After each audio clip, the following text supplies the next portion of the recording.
Welcome, everyone, and welcome to Original Holistic Health Talk. I've been doing this for quite a while. As part of my background, among other things that I have done with expertise, I am a retired certified personal trainer and nutritional consultant. And in 2012, I started the original Holistic Health Talk Facebook group. And I've been doing this ever since, promoting natural alternatives to pharmaceuticals, to drugs, and avoiding pharmaceuticals with optimum nutrition. Prevention through optimum nutrition. And now I want to introduce my co-host for Original Holistic Health Talk, the one and only Commodore Jeff Zambello. How are you, sir? Very well. Happy New Year, everybody. This is the last day of 2023, folks. So the quality of your audio and video is outstanding. Knock on wood. All right, let me pipe them up, Commodore.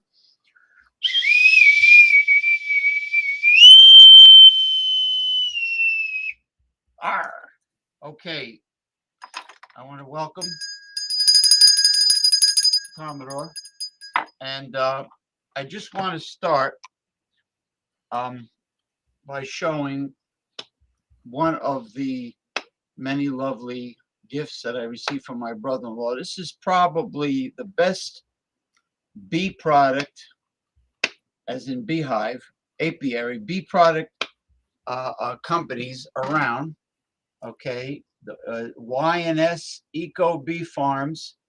Okay, it is pure raw honey, unpasteurized, straight from the hive. So all the live enzymes are there. They're not destroyed through pasteurization, and they're not, it is naturally crystallized, and it has all the nutrients that is found in this ancient medicine. Raw honey goes back thousands of years, and it is really outstanding. And I consume at least 1 to 2 servings, which is a tablespoon per day. So definitely look up the company Y&S Bee Farms. Y&S Eco Bee Farms. So this is it. The last day of 2023. And how has are you officially signed up for the Vintage Strength Games event? Well, it hasn't been announced yet. It's supposed to be in June. Oh, yes, plenty of time. Yeah, I've been training for it. Oh, I'm sure you are. Well, there's the horseshoes. Let me see the infamous horseshoe that only the Commodore possesses. From the mace. From the mace. Now, I'm glad you mentioned your horseshoe, which is your triceps. I was doing some studying about people that have sharp pain in their elbows, doing tricep exercises, and I think the same issue can be applied to other joints with using the tricep as an example, the tendon that connects the tricep to the elbow, okay, what happens is the person's resistance is above and beyond what the tendon can handle.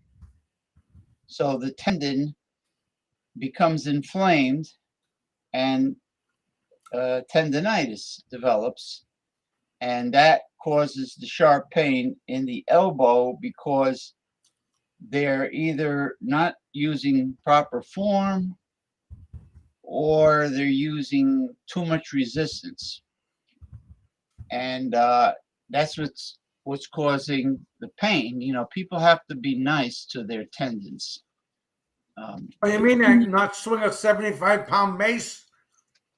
Right, right. Now, tendonitis definitely happens in the shoulders, And bone chips in your elbows? right? Because impingement, certain exercises like are not recommended anymore, like behind the neck presses and pull downs.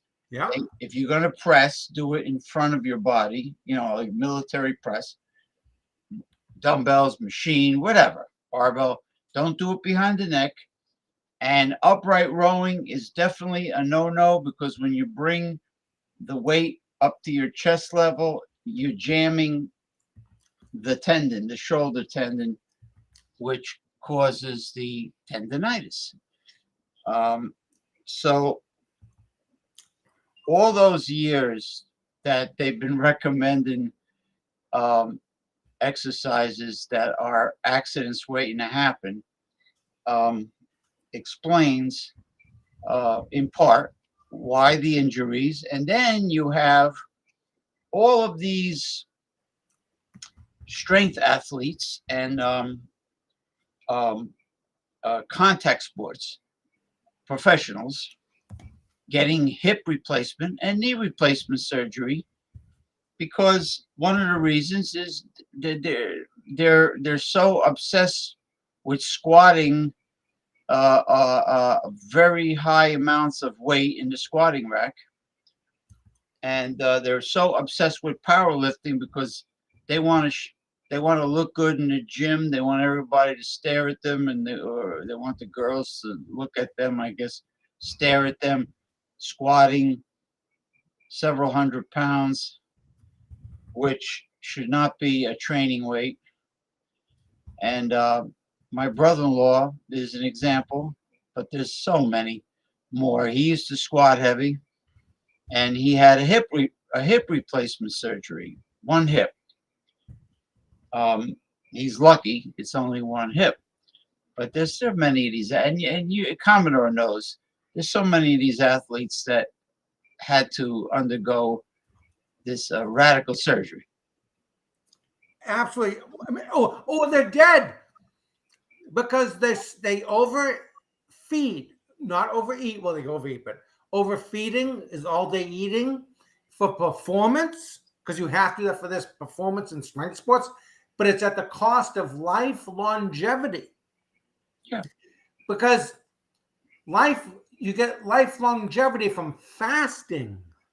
But if you're going to perform in strength sports, you cannot fast. Yeah. So it's a double-edged sword. Do you want to do this, or do you want to live to your 100 years old, or 90 or 100 years old? Intermittent fasting is It's beautiful. Is one of the most important systems or techniques or program, whatever you want to call it, in life extension and quality of life, because the body.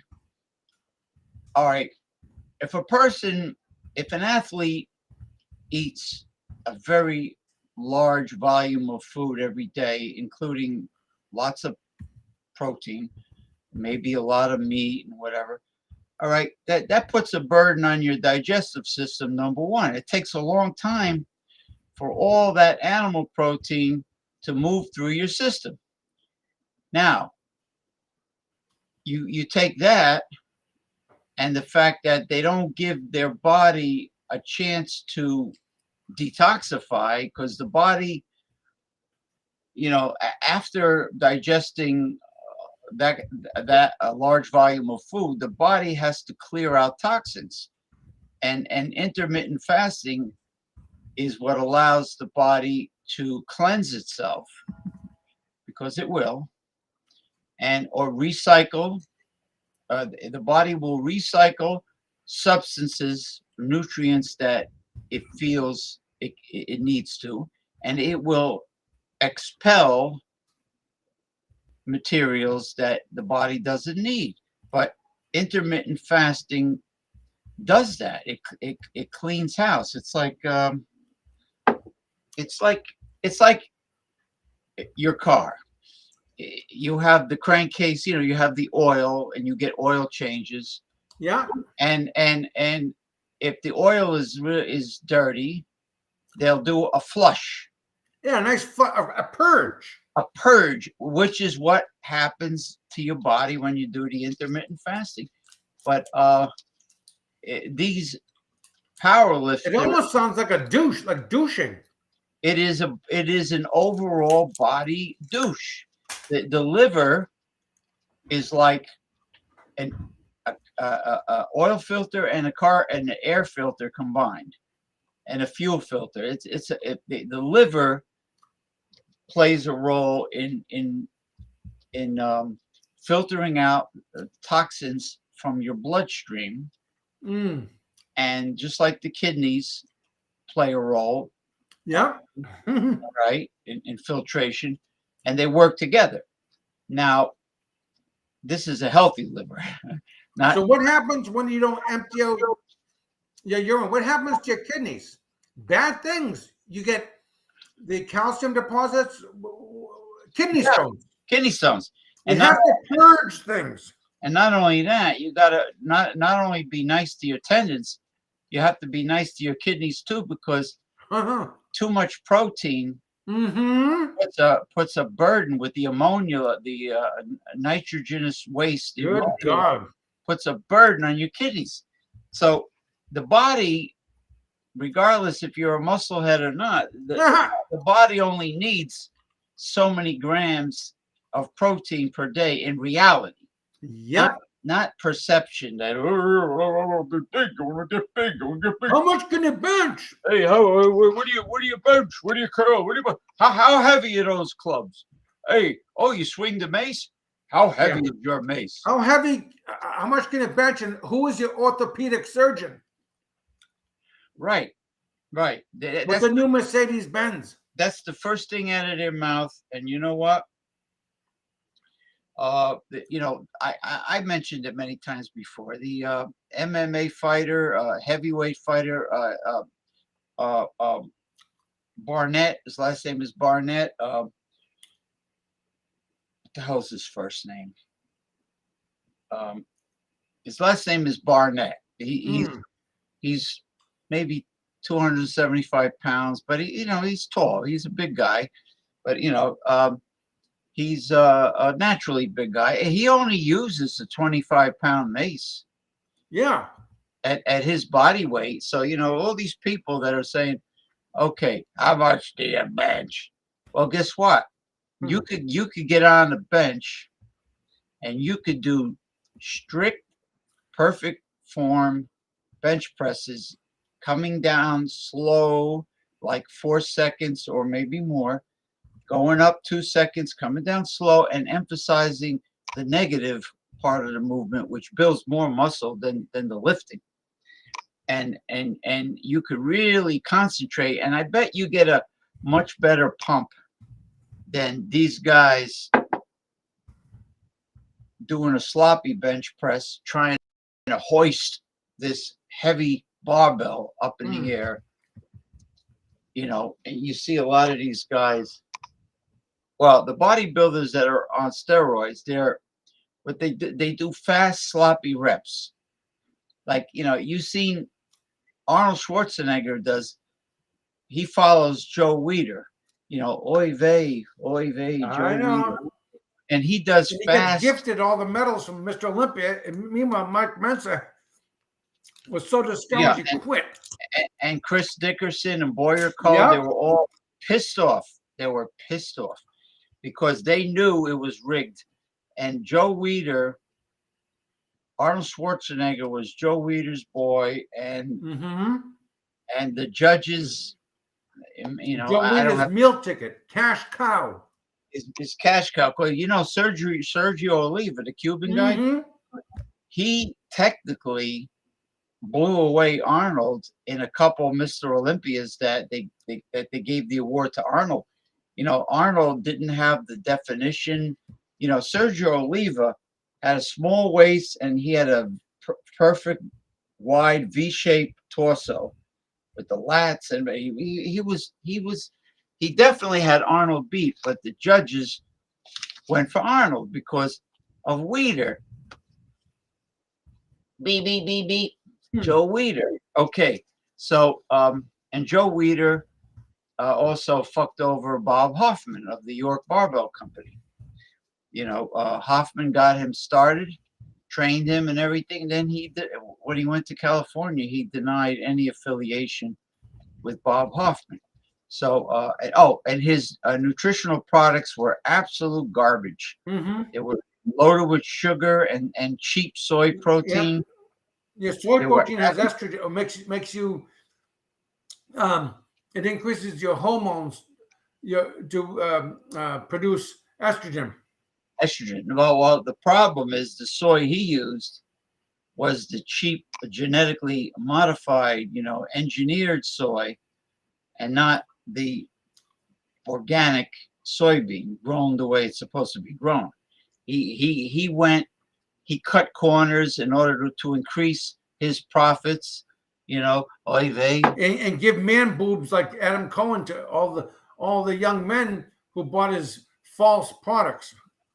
Right, right. Who spent all kinds of money. I heard even his exercise equipment was shoddy and flimsy and cheap, Mm-hmm. and the man that owned one of the You had no at one shame. time we had mom and pop barbell, exercise equipment stores, and the one, his name was Bill and Romeo. They owned Wonder Barbell in Bloomfield, New Jersey. Hmm. They were in business for over 30 years, and they went under. They for whatever reason, maybe they want to retire. So anyway, Bill showed me. He says, "You here? Come here. I'm going to show you something." He says, "Look at the Weider products." He says, "Look how cheaply made they are. Now look at this, the generic products that we have made to our specifications as welded, all welded steel. And, look at the quality difference. This guy is just in it for the money." And yeah, and Arnold was his boy, and people also fail to mention that Arnold used to take he used to swallow I think Dianabol tablets like they were candy. So Arnold had he had the ideal genetics, don't get me wrong, but he also was heavily on the juice. And when you're on the juice, you don't really have to worry so much about perfect form. That's why he's sloppy, because juiced up guys, but that's high volume. High volume. The only growth takes place with the part of the exercise where you're close to failure, and then you go to failure. That there's two these guys that do 4 or 5 sets of whatever 10 to 12 8 to 12 reps and 20 reps, they're only growing when they're hitting failure. When there's too much warm up is what I'm saying is too much warm up, useless repetitions and sets. Too much warm up burns a lot of nutrients in your muscle cells, and it's a waste. It's a waste. I mean, you could do like what Mike Menzer. He recommends like at least a 4-day split I'm not. No, I'm sorry. A 4-day rest. I'm sorry. A 4 to 5 day rest because the body really needs to recuperate. And you do. Let's say you're doing chest. If you want to warm up, you can do like one warm up set if you need to. But he did one set to absolute failure in perfect form, and then you can have your buddy do force reps. Try to go beyond failure.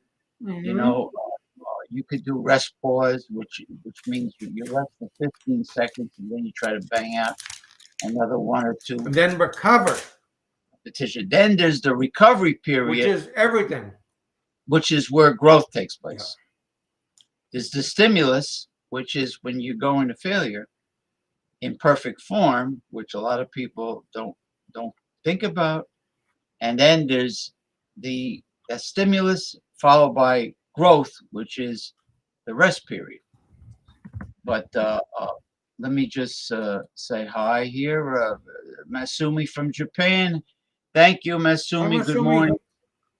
It is probably new. It is probably 2024 already in Japan. They are because of our stupid daylight savings time. They are, let's see, they're 14 hours ahead. I guess it's 6:26 a.m. Um, Monday. So it is. I would say it is probably. Uh, I guess. Yeah. I don't know. I don't know. Is it? It is or it isn't already New Year's. I'm bad with numbers, but Happy New Year to you, regardless. From the Tokyo, the Chiba Prefecture near Tokyo to Masumi. Thank you. So we got Japan um, saying hi. So yeah, so be nice to your kidneys, be nice to your liver. Don't make it quiver. Be nice to your liver, and otherwise you'll end up with a sliver. Hold on, the levity bell. You'll end up with a sliver. Be nice to your tendons, liver, kidneys. Be nice to them, and they will be nice to you. Unlike these booze hounds, that they don't even realize what they're doing to their poor livers. The liver is the only organ that can regenerate, but not if you destroy it. It will regenerate, which I wish would happen to all the organs of the body, but they're working on that, with stem cell research. They're getting there.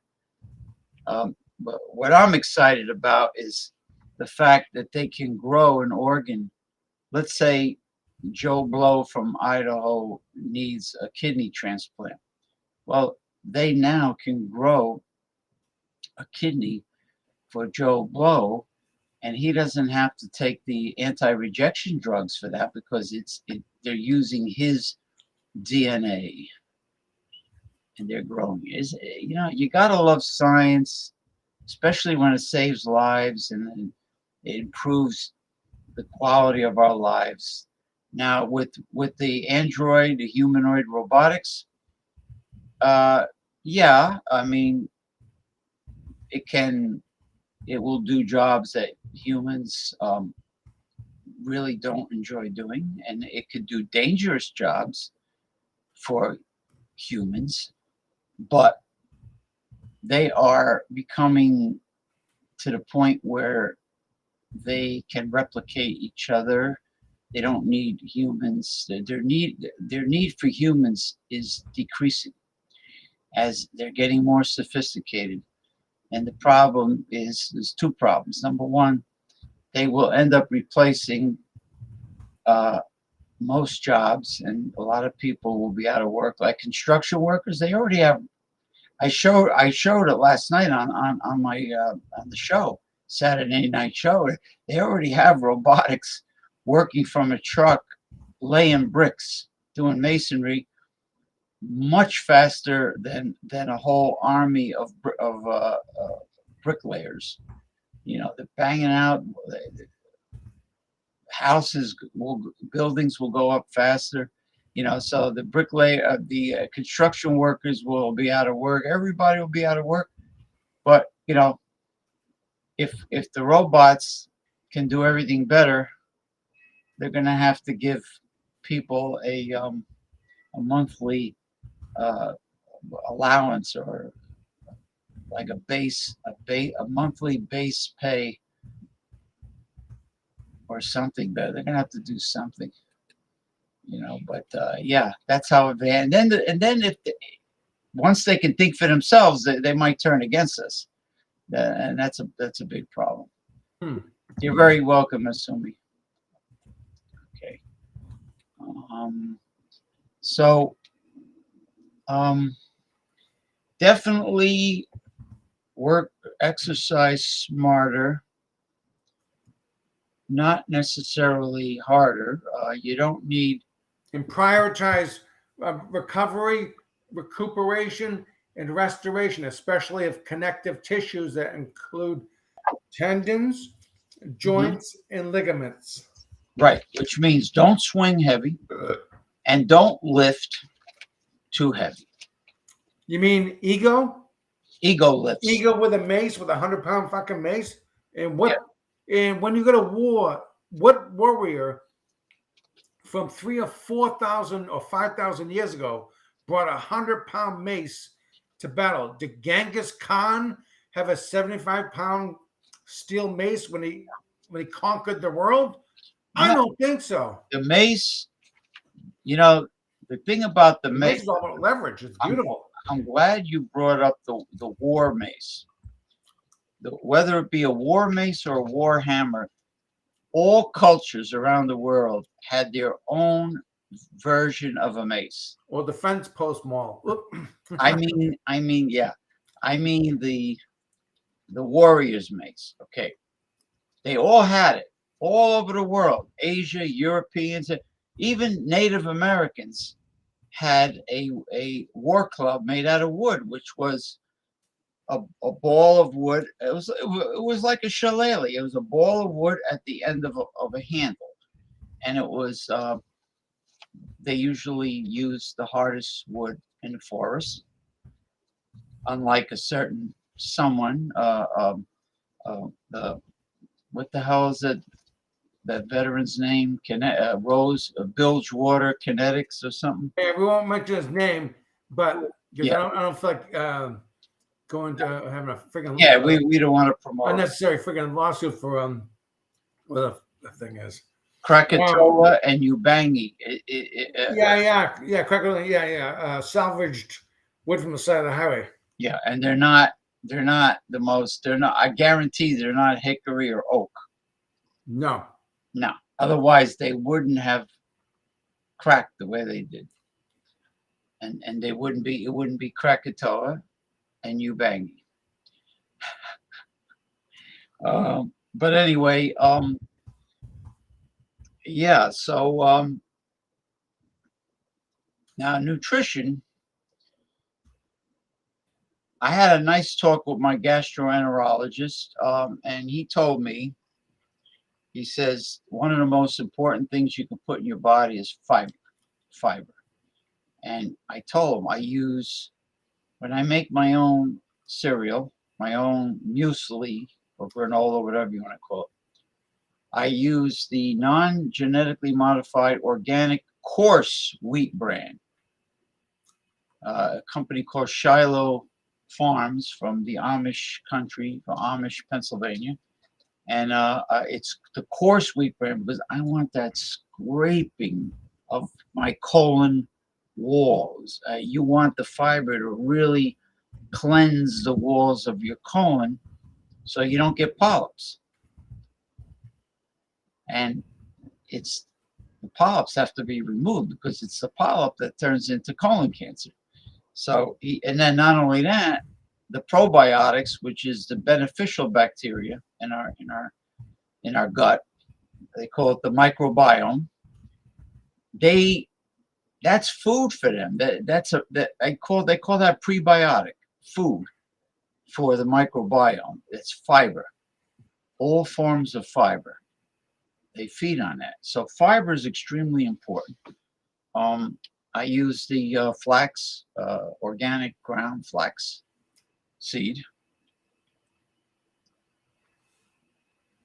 and I take the organic oats, but I put them in a fine mesh colander, and I always rinse my oats under What the is steel oats? well, steel cut oats or Irish style oats. Instead of being rolled, they take the oat grain, which they call it a groat. It's long. It's shaped like a rice, and they cut it. It's cut like it's not steam rolled flat. Mm. It's cut perpendicular. Okay, so you have it's like grits. It's like oat grits. Oh yeah. Okay, but the problem is oats are very high in toxic lectins, and that's why I rinse the oats very well in a colander by the kitchen sink. I put the sprayer on, and I rinse it until the water runs clear. Now, for those of you that are not familiar with lectins, certain plants have lectins to prevent animals from eating them so they can perpetuate their species. It's a means of defense in the plant kingdom. It's Mother Nature, but it's not good for us because if we ingest the lectins, it causes really severe inflammation in the body and can develop into serious illnesses. So anything like beans are high in lectins. That's why you have to soak them and rinse them well. Let's see, almonds. Don't eat almonds with the skin on it. Get the slivered almonds that are like blanched, no skin. They're high in lectins. Peanuts with the skin, loaded with lectins. And which probably is responsible for the peanut allergies. Yeah, so if you got the oats, rinse them well, wait for the water to get clear, and then make your cereal. Because I eat raw organic oats. I put the organic coconut sugar. I put the almonds. I put the coarse bran, the flaxseed, and some cinnamon powder, and organic milk. And I let that sit in the refrigerator for a bit, soften up everything. Delicious, and very good for you. Um, but you know what? I used to see these guys walk out of the gym and then immediately light cigarettes. If you're gonna talk the talk, at least walk the walk, you have to live the lifestyle.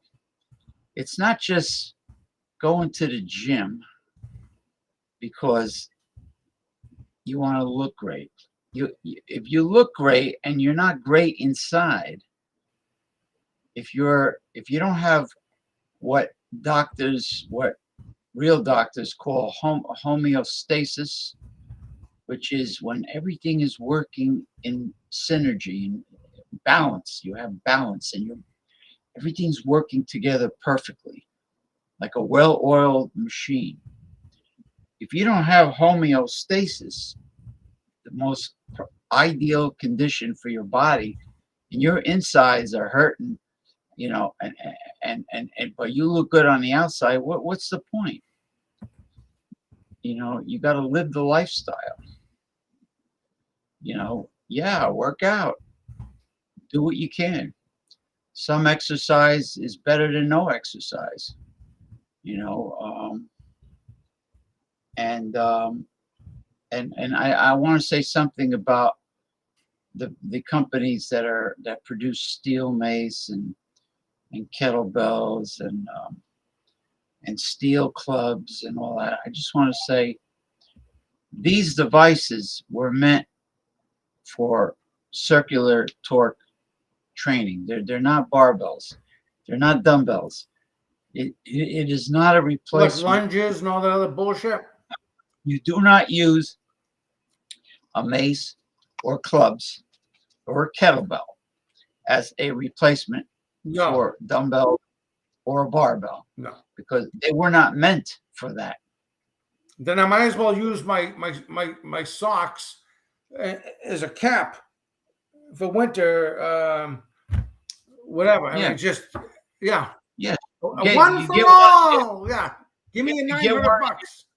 get one of your thermal socks and have your wife sew a pom pom on the end like it Exactly. looks like Ebenezer Yeah. Scrooge's I'll put it over nightcap my dick when I go ride and a put over bicycle or something outside be a in the cock. winter. It'll be a cock warmer, right? Exactly. Or I'll put it over my golf clubs. Yeah. Yeah, the golf club. For Yeah, God's sakes. it's ridiculous. Like if it's meant, Sell. if sell, profit, push. You know, if a device was meant for swinging, and that includes the kettlebell, use it for that.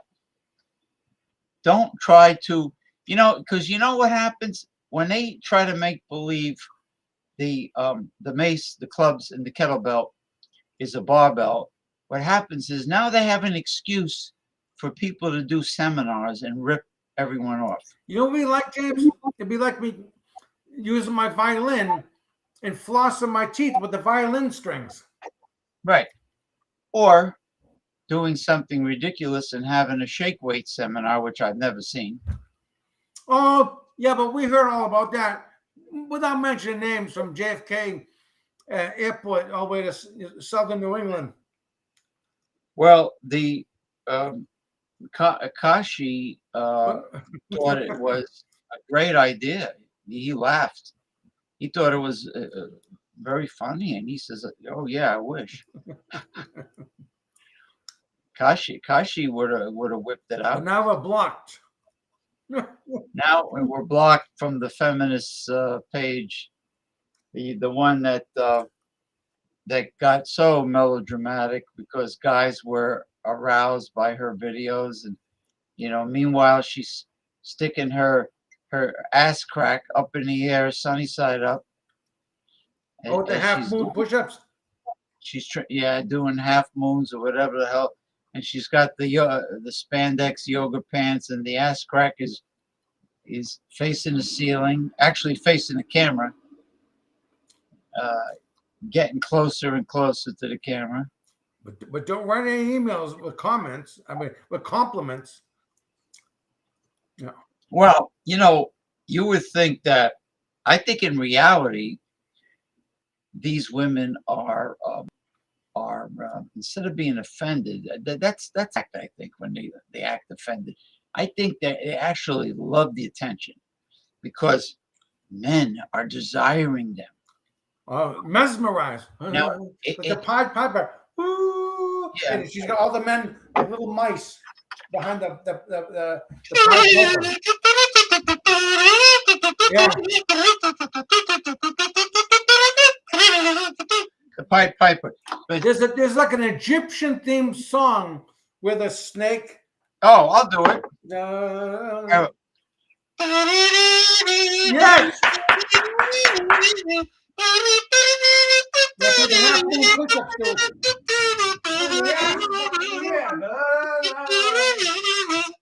That's how Slick Rick hypnotizes everybody into giving several $100.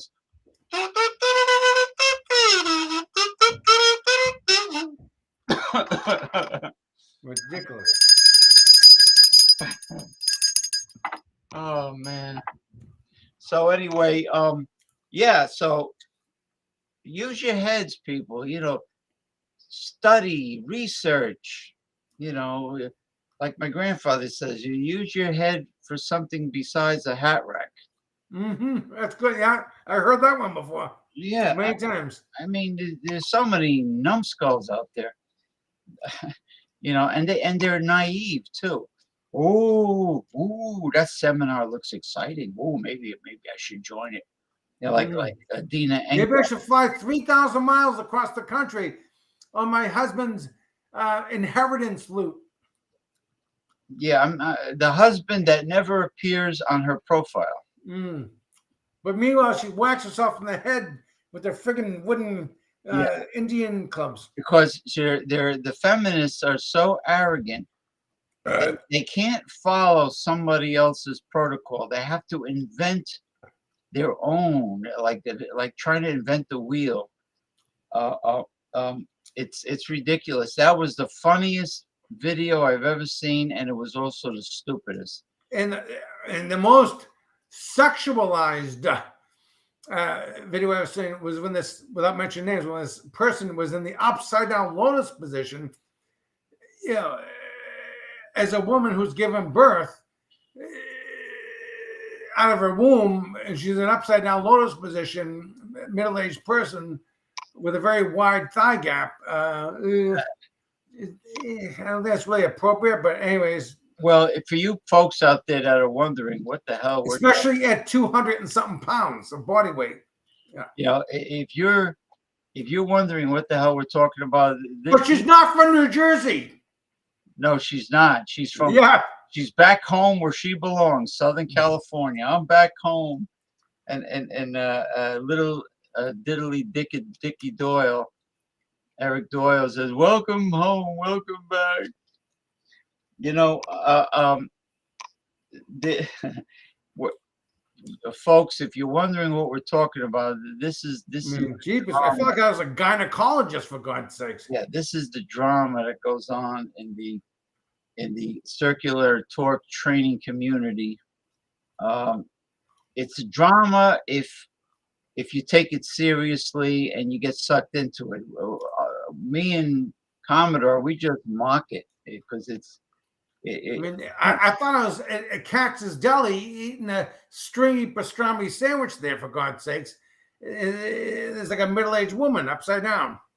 you know, I know for a fact that the Polavons and and including the people that practice in the Akara in India and Iran, they this is like a bastardization and an abomination An abomination. to the ancient sport. And there's no homage paid to No, the ancient masters. no, and Slick Rick admitted that he could care less about the history About the great Gama and Ozabio. and about Hanuman, the Hindu god of power. Remember the great Gama? Yeah, he retired undefeated. But there's no homage paid. No, no, no. The only thing he's concerned with how many so-called students are going to sign up for his event. And then he goes down the road and tries to sell himself to the competition. A violation of the non-compete clause. Oh, he was pissed. The guy in Italy that owned the gym, he was pissed. I think he's persona non grata from going back there. He went to the man's competition and tried to sell himself. It's so funny. My God. And he posted it too, right on Facebook. Like the Italian guy. Oh my God. How arrogant. Yeah. How arrogant and selfish that man. And he got hooked up with the beautiful Italian 19-year-old translator woman. Yeah, well, he did more for this guy, and he just like slapped him right in the face. And you know what? I bet this man did a lot of favors for him that owned the gym in Italy. I bet besides the tour guide and the translator, the young lady, and And being that he's an American, maybe other favors were offered him. Wink, wink, nod, nod. And this is the thanks he got. The guy stabs him in the back and tries to go to his competition gym to book an event there. It's crazy. Are your bowels percolating because it's almost you got a little No, I just did a big fart. Didn't you hear my fart like about 45 seconds ago? Oh, okay. Well, with that percolating, trust me. Yeah. Now a little sports talk. Oh yeah, the New York Yankees. They got Juan Soto, but they lost out on the freaking Los Angeles Dodgers. They spent $700 million on Otani and $375 million on that other Japanese player. Well, that's $1 billion on two. Yamamoto. That's $1 billion on two players. Right. And this is what that political banner meant. They said that the owners always want the taxpayers of the major cities to pay for the new stadiums. They always want new stadiums, right? They want the taxpayers to pay for it, but they have $700 million to sign Otani, right, to a contract. They have the money for Otani and this Yamamoto, but they always have the money to get the star players, but they want the taxpayers to build the new stadium. Hey, that's crazy. Boston is perfectly happy with the wonderful, great, historic landmark known as Fenway Park, and they have no problem with Fenway Park, or the Chicago Cubs have Wrigley Field. They have no problem with those stadiums, but these other owners want new stadiums all the time. The taxpayers have to build their stadium. You know what? If they threaten to leave, don't let the door hit you in the ass. Hit you in the ass on the way out. That's insane. That's insane. Just pure greed. Yeah, it's greed, but they use the threat out of the city as a means to sucker the city to front the money for the stadium. It's like extortion. Oh, if you don't build me a new stadium with your tax dollars, we're going to move to Los Angeles. Oh, we're going to move somewhere else. I mean, up to Las Vegas. Yeah. It's crazy. It's crazy. It's like, Fenway was built in 1912.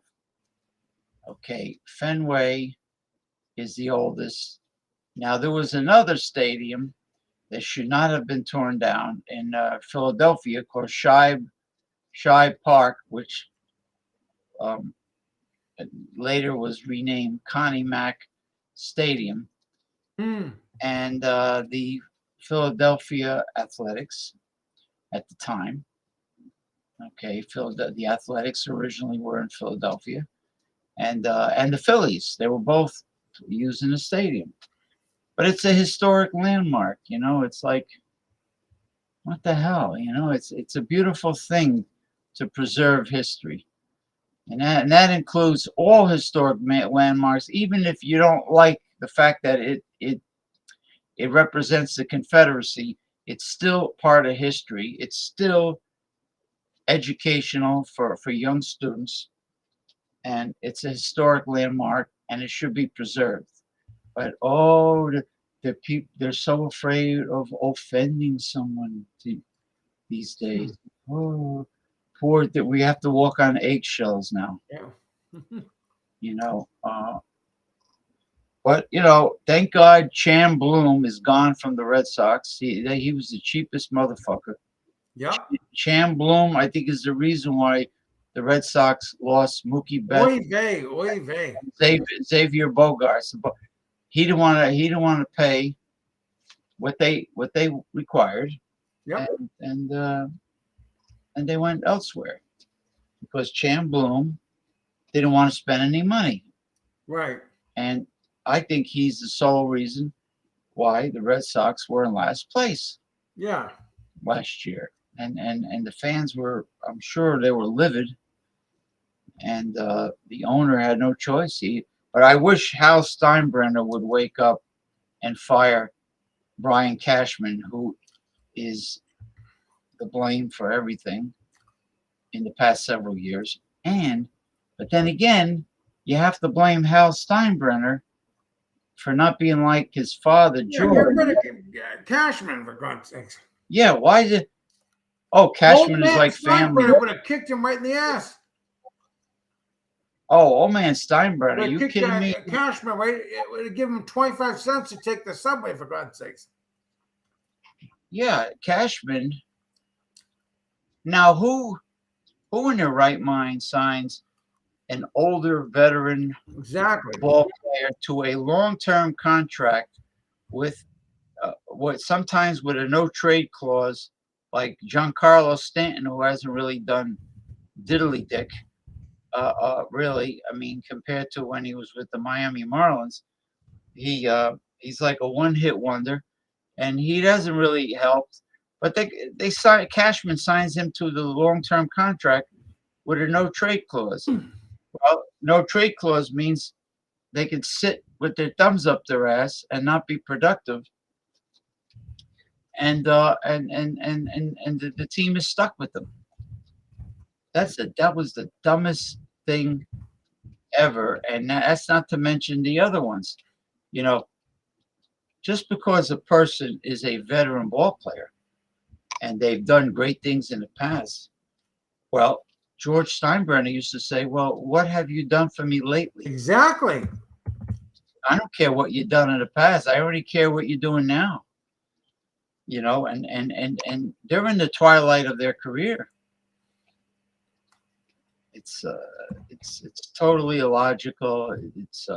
And you know what? The fans have to pay a lot of money for a hot dog and a beer at the ballpark, and the tickets. The tickets are ridiculously expensive,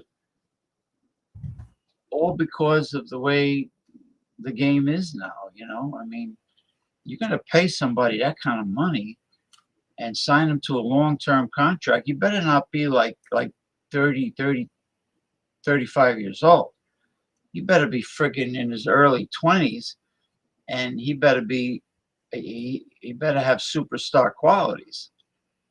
You're going to sign somebody long term. Now, Juan Soto is a young guy, and in his early to mid 20s, and he has his whole career ahead of him, and he's a proven commodity. So I can see Juan Soto getting a lucrative long-term contract, just like Aaron Judge did. Now there's another guy who is being trained by Aaron Judge's hitting coach. Aaron Judge has a private hitting coach. He doesn't use the Yankees coaches. Oh yeah, that's good. And this guy that's in like AAA, it's a farm team, Spencer Jones. Yeah. He's like 6'7". He's the same size as Aaron Judge. Yeah. Except not as heavy. Aaron Judge is like 290 pounds. But yeah, so he went with Judge's hitting coach. Oh, Yeah, God. good for him. Good for him. So and Judge owes a lot to that hitting coach that he pays privately. He calls him his Well, it takes nickname. money to make money. The nickname is the Teacher Man. So he must be really good. And word of mouth is. I bet other players are going to hire him.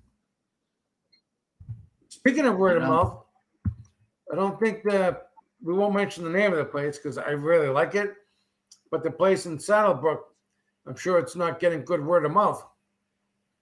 No, because the owner He see, this is a problem with human nature. A person in the food service business becomes very popular, and his place is packed with customers, and then he starts to rest on his laurels, and he takes them, he takes the customers for granted, and then he starts to get greedy and stingy and start cutting corners and thinking that it's not going to bite him in the ass. But And George then Steinbrenner is right. What have you done for me lately? Not what what have you you used to done? be. No, Steinbrenner says, he admitted these players are getting paid a hell of a lot of money. No, I'm talking about the place in Saddlebrook. Oh, that one. George Steinbrenner Yeah. is correct. What have you done lately for me? In other words, the place was great, but then don't rest on your laurels. And yeah. Yeah, and he's shooting himself. He shot himself in the foot already, and if it continues, he's going to shoot himself. We're going to have a whole new Yeah. clientele, and that's going to be the low-paying people. And he's sacrificing the quality, and he's driving away his old customer base. He's not even replacing the food. Like when the steel tray is empty. Yeah, I remember that. And they walk around with a nice new tray full of fish and other things. No, they're all empty. They're empty. And my sister says, "We're not coming back here again.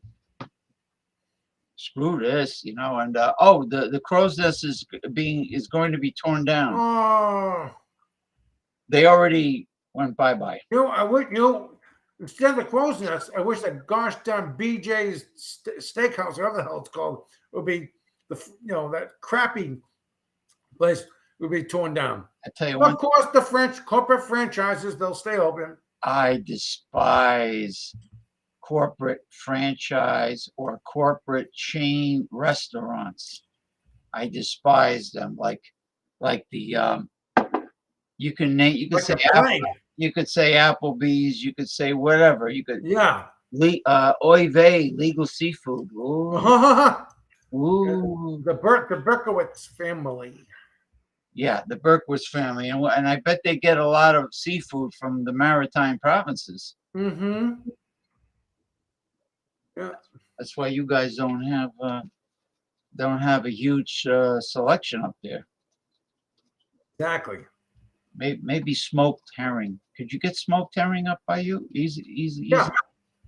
Yep. Kippers, Scotch kippers, smoked herring. What about sardines? Smoked salmon. There's tons of smoked salmon. Because they have aquaculture. In the ocean, they have all these lots. Well, I know shellfish is being aquacultured. But so isn't salmon. Well, as long as the waters are coming from the ocean. Yes, it is out in the ocean. Yeah, because these ponds are bad news. These ponds where they do it offshore in the ocean, actually. Yeah, it's offshore, miles out. But the seawater is used in raising the Atlantic salmon. Mm. And Lake Champlain in New York State, which is directly west of Boston. If you take the Massachusetts Turnpike going west, it's right. It's directly west of Vermont. Yes. Actually, I think Vermont it borders Lake Champlain. Exactly. Yes, it does. And that's where the free gift of lakeside home to Bernie Sanders and his wife is located. For endorsing Hillary Clinton. But anyway, Lake Champlain has landlocked Atlantic salmon that are thriving in Lake Champlain. And there's also their version of the Loch Ness Monster. And they also have photos and eyewitnesses in Chesapeake Bay in Maryland that there's one down there. My late Uncle Phil saw it with his own eyes, and he ran off the pier. He ran as fast as he could. Hmm. He saw the neck was out of the water. It was looking right at him, and then it went down, phew, and it caused like a wake. Mm-hmm. He ran. He ran. But anyway, maybe there's some kind of a portal. Uh, who the hell knows? But anyway, yeah, Atlantic salmon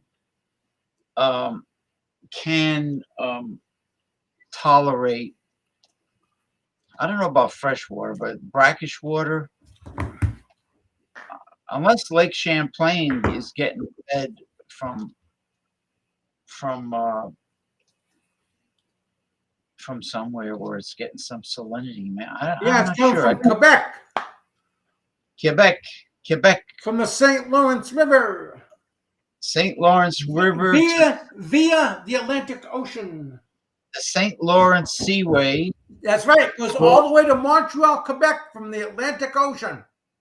That's right. That's right. And then the St. Lawrence River, I think, might flow into Lake Ontario. Maybe. Where Toronto is. That's too far west. Yeah, that's very west. The Rochester, New York, and Toronto, Canada, Ontario. Yeah. And that's where your illustrious. and then there's the Erie River, like Erie, New York, Erie, Pennsylvania.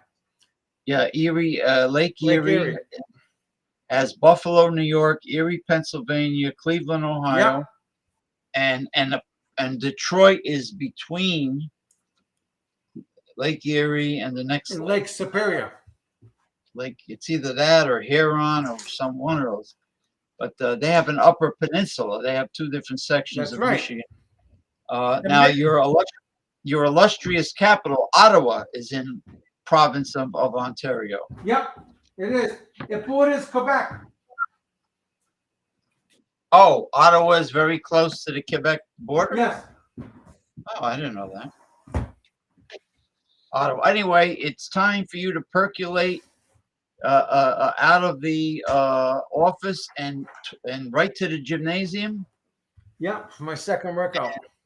And it is going to be 2024 by you an hour earlier than me. So 11 p.m. it will be Happy New Year in the Maritime Provinces.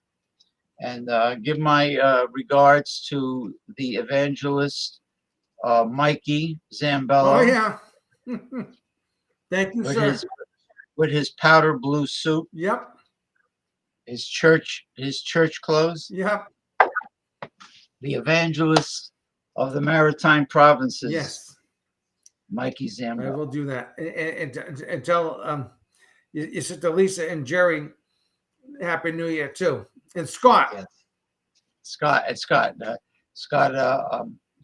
Yeah, he was sick for Christmas. He had a little fever.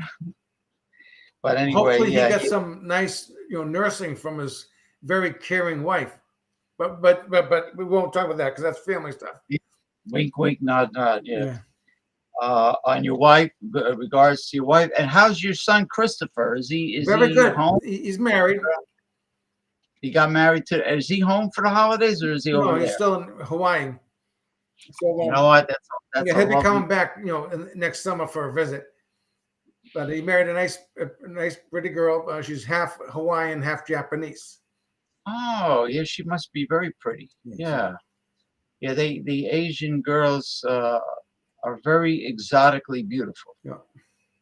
Yes, that's very good, very nice. And he's in, except so he'll be going to Japan to visit his mother-in-law soon. Oh, tell him to partake in all the lovely Japanese cuisines and sushi and sashimi and everything over there. Yeah, I'm sure they're going to show him shiitake massage. Shiatsu.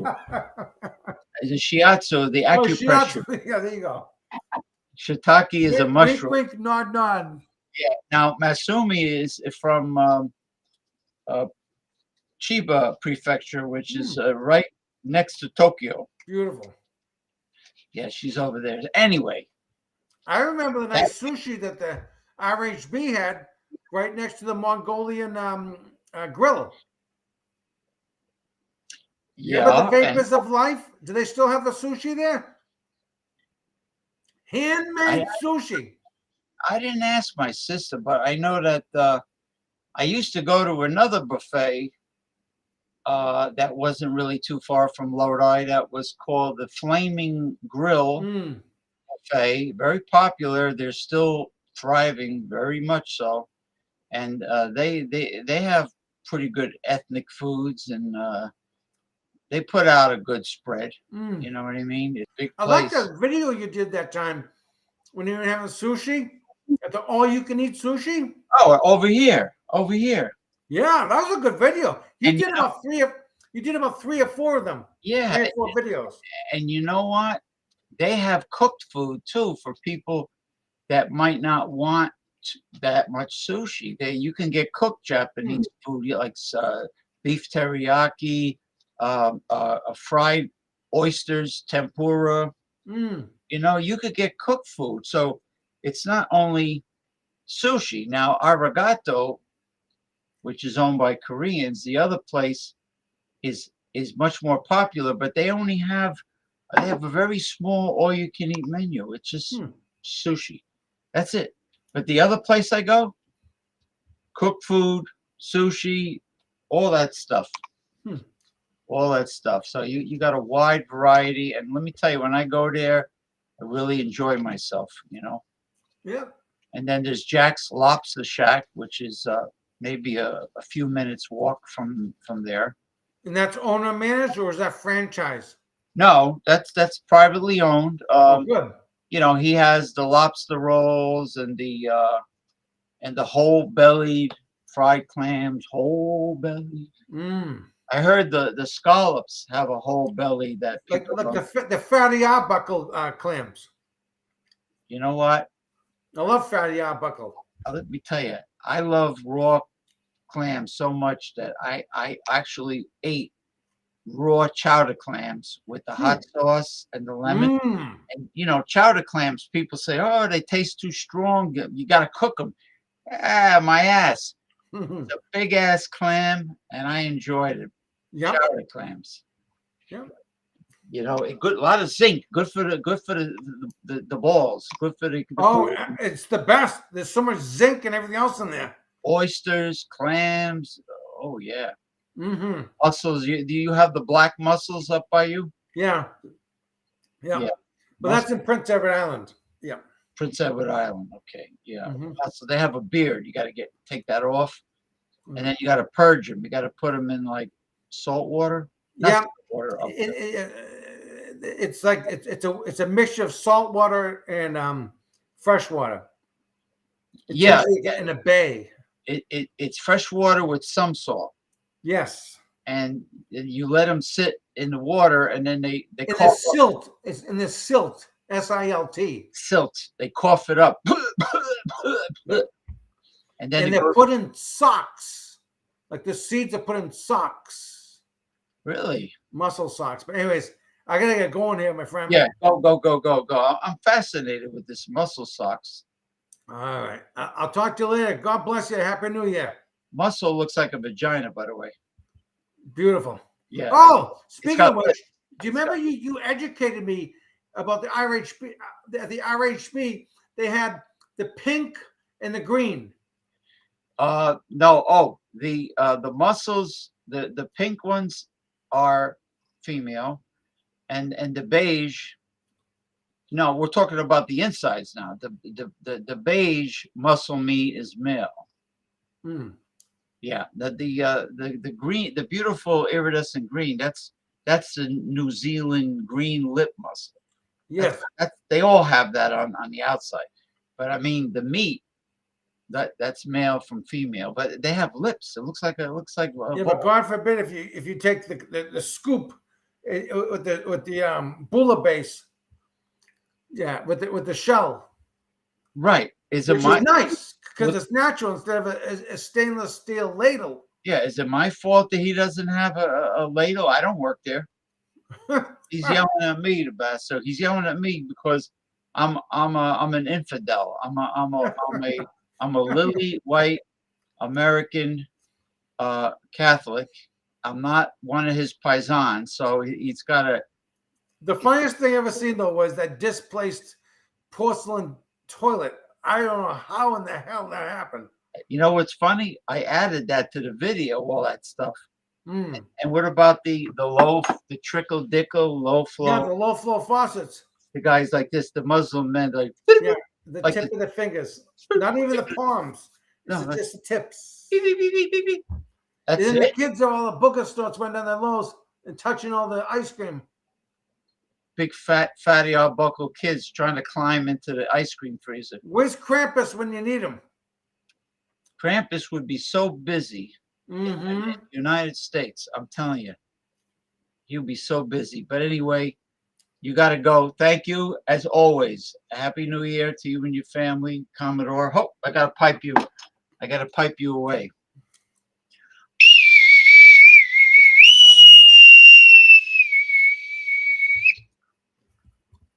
All right. This 2023. Adios. All right. Oh, that was great. That was great having the Commodore on my show. Let's see. I'm going to do some topics. I'm going to do some topics. Thankfully, many of them are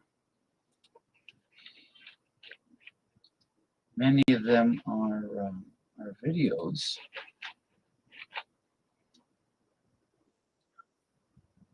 Okay.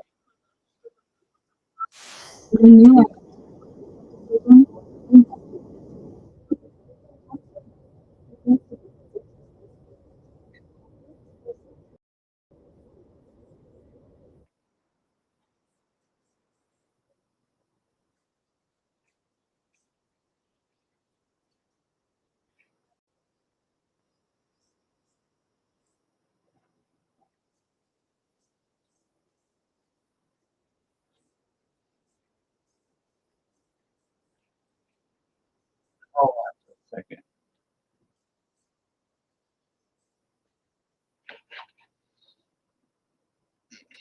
It didn't work. Why didn't it work? Oh, I see what.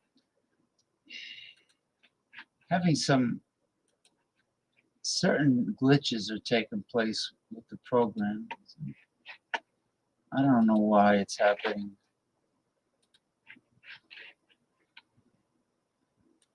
I hate glitches. Today I'm going to talk about something that you may have in your kitchen right now, but you may not know how amazing it is for your health. I'm talking about cloves, the small, dried, flower buds that add a sweet and spicy flavor to many dishes and drinks. Cloves are not only delicious, but they are also packed with nutrients and antioxidants that can help prevent and treat various health problems. Today, we're diving into the incredible world of cloves and their astonishing benefits, especially when incorporated into your daily routine after the age of 50. These tiny spice powerhouses have been used for centuries, but what happens when you make them a consistent part of your life? Get ready to be amazed as we uncover the secrets of this aromatic spice and its potential to transform your health and well-being. But before we unveil the magic of 2 cloves a day, make sure you hit that subscribe button and ring the notification bell so you never miss out on our exploration of natural remedies and holistic health tips. Now, let's jump right in and discover the phenomenal effects of this simple yet potent spice that could be a game changer for your post-50 health journey. Whether you're a seasoned wellness warrior or just starting to explore the natural remedies, this video is packed with information that could revolutionize the way you approach your health. So, grab a cup of tea, sit back, and let's unravel the mysteries of what happens when you take 2 cloves every day after 50. Your body will thank you. Number 1. Improve your digestion. One of the benefits of eating cloves is that they can improve your digestion and prevent common digestive problems like bloating, gas, nausea, and constipation. Cloves contain compounds called eugenol and isoeugenol, which have anti-inflammatory and antispasmodic effects on the digestive tract. They can also stimulate the production of digestive enzymes and saliva, which help break down food and absorb nutrients. Cloves can also kill harmful bacteria and fungi in the gut, which can cause infections and inflammation. To use cloves for digestion, you can chew on a whole clove after a meal, or make a tea by boiling a few cloves in water and adding some honey or lemon. You can also add ground cloves to your soups, stews, curries, or baked goods for a warm and aromatic flavor. Number 2. Boost your immunity.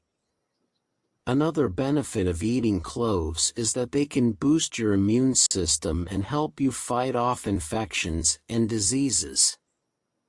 Cloves are rich in antioxidants, which are substances that protect your cells from damage caused by free radicals.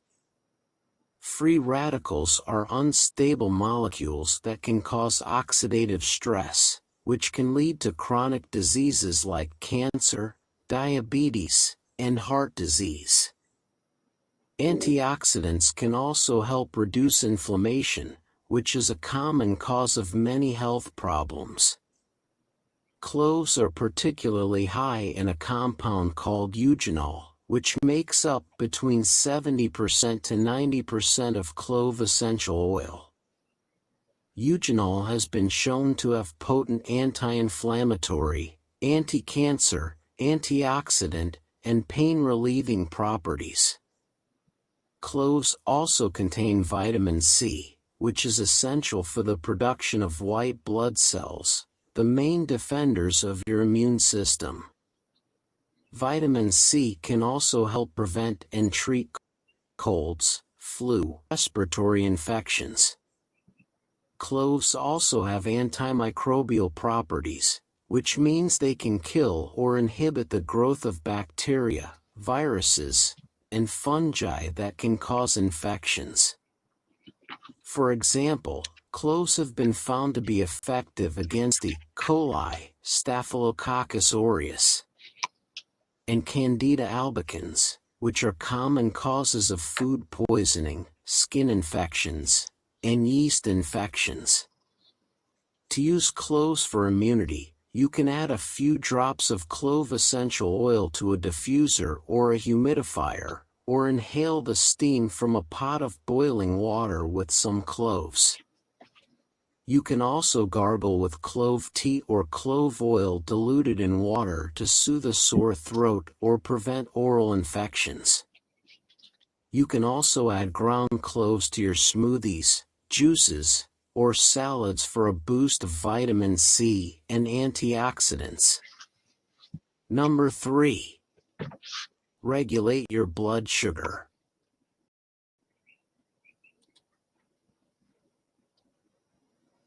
My moderate to severe plaque psoriasis. A third benefit of eating cloves is that they can help regulate your blood sugar levels and prevent or manage diabetes. Cloves contain a compound called nigericin, which has been found to improve insulin sensitivity and glucose uptake in muscle cells. Insulin is a hormone that helps your cells use glucose, or sugar, for energy. When your cells become insensitive to insulin, or when your body does not produce enough insulin, glucose builds up in your blood, leading to high blood sugar levels. This can cause symptoms like fatigue, thirst, hunger, and frequent urination, and increase your risk of complications like nerve damage, kidney damage, and eye problems. Nigericin can also help lower blood sugar levels by inhibiting the enzymes that break down carbohydrates into glucose, and by stimulating the secretion of insulin from the pancreas. To use cloves for blood sugar, you can take a clove capsule or a clove extract supplement before a meal, or sprinkle some ground cloves on your oatmeal, yogurt, or fruit. You can also drink clove tea or water infused with cloves throughout the day to keep your blood sugar levels stable. Number 4. Improve your memory. Eating cloves may improve memory, according to some sources. Cloves contain compounds that have anti-inflammatory and antioxidant effects, which may help protect the brain from oxidative stress and inflammation. Oxidative stress and inflammation are linked to cognitive decline and neurodegenerative diseases, such as Alzheimer's and Parkinson's. Cloves also contain manganese, which is an essential mineral for maintaining brain function and building strong bones. Manganese is involved in the synthesis of neurotransmitters, which are chemical messengers that carry signals between brain cells. Neurotransmitters are important for learning, memory, mood, and behavior. Some studies have suggested that cloves may have beneficial effects on cognition, such as enhancing memory, attention, and mental fatigue. For example, one study found that chewing 2 cloves before bedtime improved sleep quality and cognitive performance in healthy adults. Another study found that clove extract improved memory and learning in mice with Alzheimer's disease. However, more research is needed to confirm the effects of cloves on human memory and brain health. To use cloves for memory, you can chew on a whole clove, drink clove tea, or take a clove supplement. You can also add ground cloves to your food or beverages for a sweet and spicy flavor. However, be careful not to consume too much cloves, as they can cause side effects such as nausea, vomiting, diarrhea, and bleeding. Cloves may also interact with some medications, such as blood thinners, so consult your doctor before using them if you have any medical conditions or allergies. Number 5. Protect the liver. The liver is one of the most important organs in the body, as it performs many vital functions, such as filtering the blood, producing bile, metabolizing drugs and toxins, storing glycogen and vitamins, and synthesizing proteins and hormones. However, the liver can also be damaged by various factors, such as alcohol, drugs, viruses, bacteria, parasites, obesity, diabetes, and autoimmune disease. Liver damage can lead to inflammation, scarring, cirrhosis, and liver failure, which can cause serious health problems and even death. Cloves can help protect the liver from damage and improve its function by preventing oxidative stress and inflammation in the liver. Oxidative stress is a condition where the production of free radicals exceeds the capacity of the antioxidant defense system, resulting in cellular damage. Inflammation is a response of the immune system to injury or infection, which can also cause tissue damage and dysfunction. Cloves contain compounds called eugenol and isoeugenol, which have anti-inflammatory and antioxidant effects on the liver. Eugenol and isoeugenol can scavenge free radicals, reduce the levels of pro-inflammatory cytokines, and modulate the activity of enzymes and genes that are involved in liver inflammation and fibrosis. Cloves can also help detoxify the liver by increasing the levels of glutathione, a powerful antioxidant that helps eliminate toxins from the body. Glutathione is essential for the phase 2 detoxification pathway, which involves the conjugation of toxins with glutathione, making them more soluble and easier to excrete.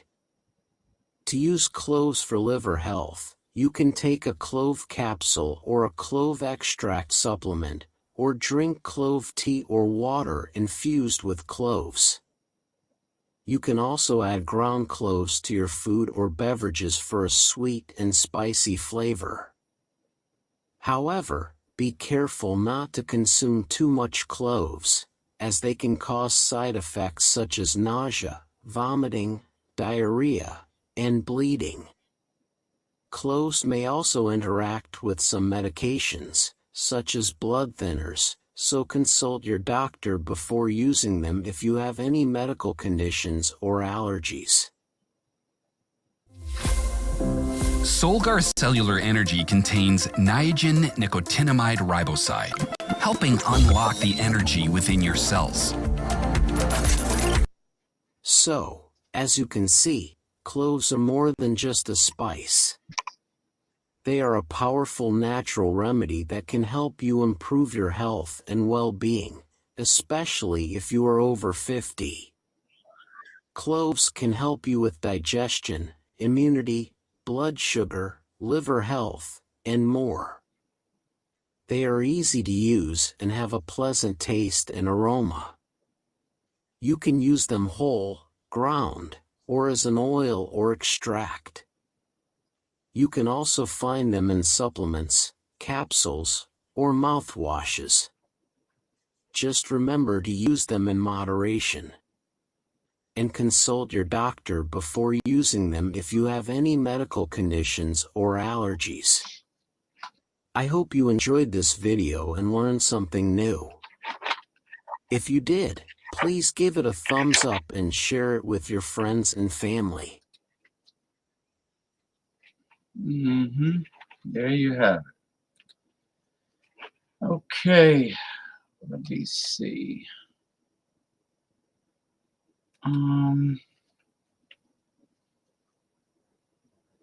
Okay. Maybe I'll do one or two more. I'll do one or two more.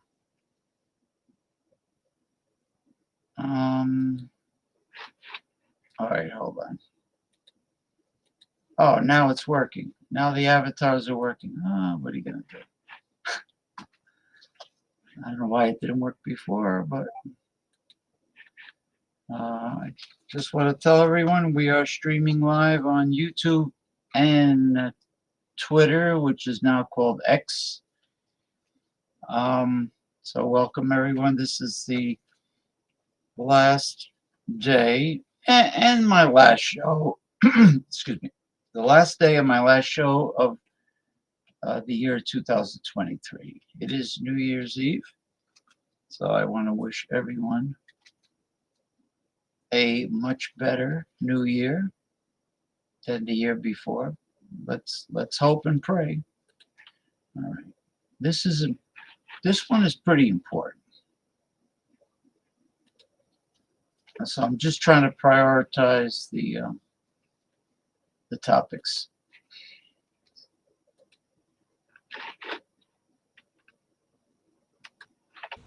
Today, it gives me great pleasure to talk to you about calcium. This has been a point of interest since I was a fellow, because we all know that calcium seems to be what's plugging up the arteries. So I have an interest in calcium and with it, vitamin K2. So what is vitamin K2? It's a vitamin that's unheard of. K1 maybe, but K2? So today I'm going to teach you about calcium and vitamin K2 and why I'm so interested in it. Because I think that this is a very important chapter in our understanding of what's causing blockages in the artery. So let's just dive right into it. So, as a fellow, I noticed that heart disease, blockages in the arteries, seems to go along with diabetes, right? High blood pressure, degenerative joint disease. These patients have arthritis. Many of them are very overweight, bad teeth, bad gums, and dental decays seems to go along with coronary artery disease. And I always wondered, why is this the case? There's something going on with the bones, and they all have osteoporosis. So why do coronary patients go along with osteoporosis? They come to me because they get hip replacements, they get knee replacements, and I often wonder, what's that got to do with heart disease? Why is it that heart patients are getting joint disease, or vice versa, patients with bad bones and osteoporosis? I'm 65 and I don't look like myself anymore. Do I need a facelift? Well, listen, as we age, They're getting coronary artery disease. As I started doing the research, I started reading about calcium. And I started noticing that because of the bad bones and osteopenia, everyone was on calcium supplements. And then the studies started coming out that the calcium supplements that you take for your bones and for general health are actually increasing mortality. So there's numerous studies that show that if you take more than 1 gram of calcium supplement on a daily basis, increases cardiovascular risk by 20%. Now, if I had a drug that reduces your cardiovascular risk by 20%, I would definitely give it to you. But here I have a calcium supplement that increases your risk by 20%. But nobody's talking about this. This really got my interest at why is it that calcium increases the risk?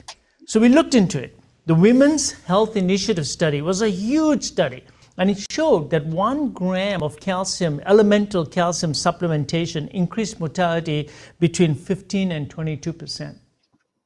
Increase your mortality, taking a calcium supplement. And this was with or without vitamin D supplementation. And we found that in renal failure patients, they were constantly given calcium supplements as well. Their risk increased by 22% just by taking calcium every day. And yet they were thought that they're taking calcium because they don't want to get bone disease, they want nice strong teeth, they want to have strong joints and hips, but no. So what is it about calcium supplementation? Well, one of the things we thought that it may increase clotting, because if you want a blood sample to clot, what do? You put some calcium in it, right? And it clots. Another thing that it can do is cause high blood pressure. So we know the higher the calcium levels, it can cause high blood pressure. But these patients were not having high blood pressure, even though they were taking the calcium supplements. So we were not sure calcium supplements do this. So now my recommendation to everyone is do not take calcium supplements unless there's a good reason to do so. Speak to your physician about it, but just don't take calcium because calcium supplements are available over the counter. So there's something else that's got to do with calcium metabolism, and today I'm going to tell you that the answer is probably vitamin K2. So what is vitamin K2? Vitamin K2 is a fat-soluble, it's a fat-soluble vitamin. That means you cannot absorb it into your body unless there's some fats available. And vitamin K2, assume for now that it's got something to do with good bone metabolism, that you need vitamin K2 for strong bones. So what's going to happen if you take vitamin K2 away from your body is you're going to get bone disease. Why would you get rid of vitamin K2? Why do we have vitamin K2 deficiency? Why would I even think anyone's got vitamin K2 deficiency? And I'm going to teach you today that you get vitamin K2 deficiency because of the lifestyle changes we've made. Because it's a fat soluble, and now we're on a low-fat diet. For the past 40 years, we've had this experiment, and I'm sure you've all looked at my YouTubes that clearly shows you that this thing about the low-fat diet is not very good advice. Because with it came vitamin A, D, E, and K deficiencies. With these vitamins, you just need small amounts in your bloodstream to have a tremendous effect. And when we go on these odd diets, such as all these low-fat diets, you're not going to absorb those vitamins. And that's exactly what we've been finding. So let me tell you a little bit more about vitamin K and how this all fits in together. So in your bone, for example, you have two types of cells, the osteoclast and your osteoblasts. The osteoblasts, they build up bone. That means they take calcium from the bloodstream, push it into the bone. So you get nice, strong bones. Osteoclasts, they destroy the bone. Okay? So they destroy the bone, they demineralize the bone. They take the calcium out. So the way it works is that you need osteocalcin to bind the calcium, but to activate the osteocalcin, you need vitamin K2. So if you do not have vitamin K2 in your body, you're not going to get carboxylation of these chemicals called osteocalcin. And this in the tissues, the counterpart of that is called matrix GLA protein. So this protein has to be activated by two things, vitamin D and vitamin K2. Now in the tissues, this chemical does a different thing. It takes calcium, binds to it, and moves it into the bloodstream, out of the tissues. So in the bone, it causes deposition of calcium, but in the tissues, it pulls calcium out of the tissues, takes it into the bloodstream so that it can then head on off to the bones. So these matrix GLA proteins, what are they doing in the tissues and where are they being produced? They're produced by the smooth muscle cells of the blood vessels. So the blood vessels, they have smooth muscle cells. That's where they can vasodilate and vasoconstrict. They make this protein. This protein has to be activated by vitamin K2. When it's activated, it'll bind calcium and move it out of the blood vessel. When vitamin K2 is not there, there's nothing to take the calcium out of the blood vessel. When the vitamin K2 is not there for the bone will not be able to mineralize because that particular protein in the bone binds to hydroxyapatite and then the calcium gets trapped in the bone. So you would expect that vitamin K2 deficiency is going to cause calcification in the tissues, the blood vessels, and causes demineralization of bones. So it causes osteopenia, and that's exactly what we've been seeing. You get more degenerative joint disease, more osteopenia, and more calcification where you shouldn't find calcification. Blood vessels should not be becoming ossified. So what's happening is that the total body calcium is actually pretty good, but it's all in the wrong places. And calcium supplementation doesn't help because calcium supplements, they just don't end up going to the bone. You need chemicals, you need hormones, you need enzymes and cofactors to put it in the bones. So vitamin K2 deficiency, this seems to be a very strong link. And there's two types of vitamin K, vitamin K1 and K2. So K1 has to do with coagulation. That's why we missed this for a long time, because we thought vitamin K is vitamin K. Actually, did you know that there's 10 types of vitamin K? There's 1 all the way to 10, but the important ones are vitamin K1 and vitamin K2. So K1 has to do with coagulation. And if you want to antagonize that, you take Coumadin. So it's a blood thinner. How does it work? It antagonizes vitamin K1. What about K2? Well, if you take Coumadin, you antagonize K2 also. So does that mean that when you're giving Coumadin or blood thinner long-term to a patient, is that patient going to have vitamin K2 deficiency also? Because you're antagonizing it? And the answer is yes. And I've known personally for 30 years that patients who are on Coumadin, they get calcification of the arteries. They get calcification of the aorta, they get calcification of the valve, they get calcification of the coronary artery. Okay, I find what boosts my metabolism, and it's not crazy workouts or fad diets. The real secret. So we knew that years ago, but it took us 30 years to piece all this puzzle together. And now we know that Coumadin patients have a problem because they have not only low vitamin K1, which you want because you don't want their blood to clot, but you also have vitamin K2 deficiency. So where does K1 come from? K1 comes mostly from chloroplasts. So anything green, leafy vegetables, algae, that's where vitamin K1 comes from. So where does vitamin K2 come from? Now, there are two sources of vitamin K2. One is animal sources, and the other one is my favorite, fermented products. See, it's all coming together. Why I've been encouraging fermented products. So let's look at vitamin K2, also known as menaquinone. Animal one is called MK4, and the one that comes from the fermented products is called MK7. MK7 is a longer molecule. It is biologically more active as well. It is found in some meats, some eggs, dairy, and fermented products. So vitamin K2, why would vitamin K2 deficiency happen if people are eating lots of meat, eggs, chicken? Because the quality of the meat is also going down. If your animal was not eating green chloroplasts, green natural grass foods, that meat is not going to have enough vitamin K2 also. The eggs are supposed to have a lot of vitamin K2, but today's eggs are all fed grains, and grains don't have vitamin K2. Vitamin K2 has to come from the original product, which means nature. Nature has to provide it first. So when it goes through the cycles of the animals, that's when vitamin K2 levels go up. Fermented foods make vitamin K2. The fermentation products make vitamin K2.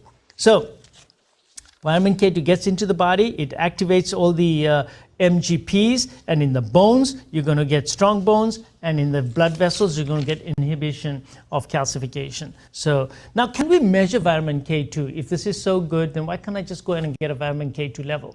Why can't I just do it? Because there's no method to do it. So what we look is non-carboxylated proteins. And that's a test you can do, but it's not available right now. It's only being used in research purposes, and that's how we get all this information together.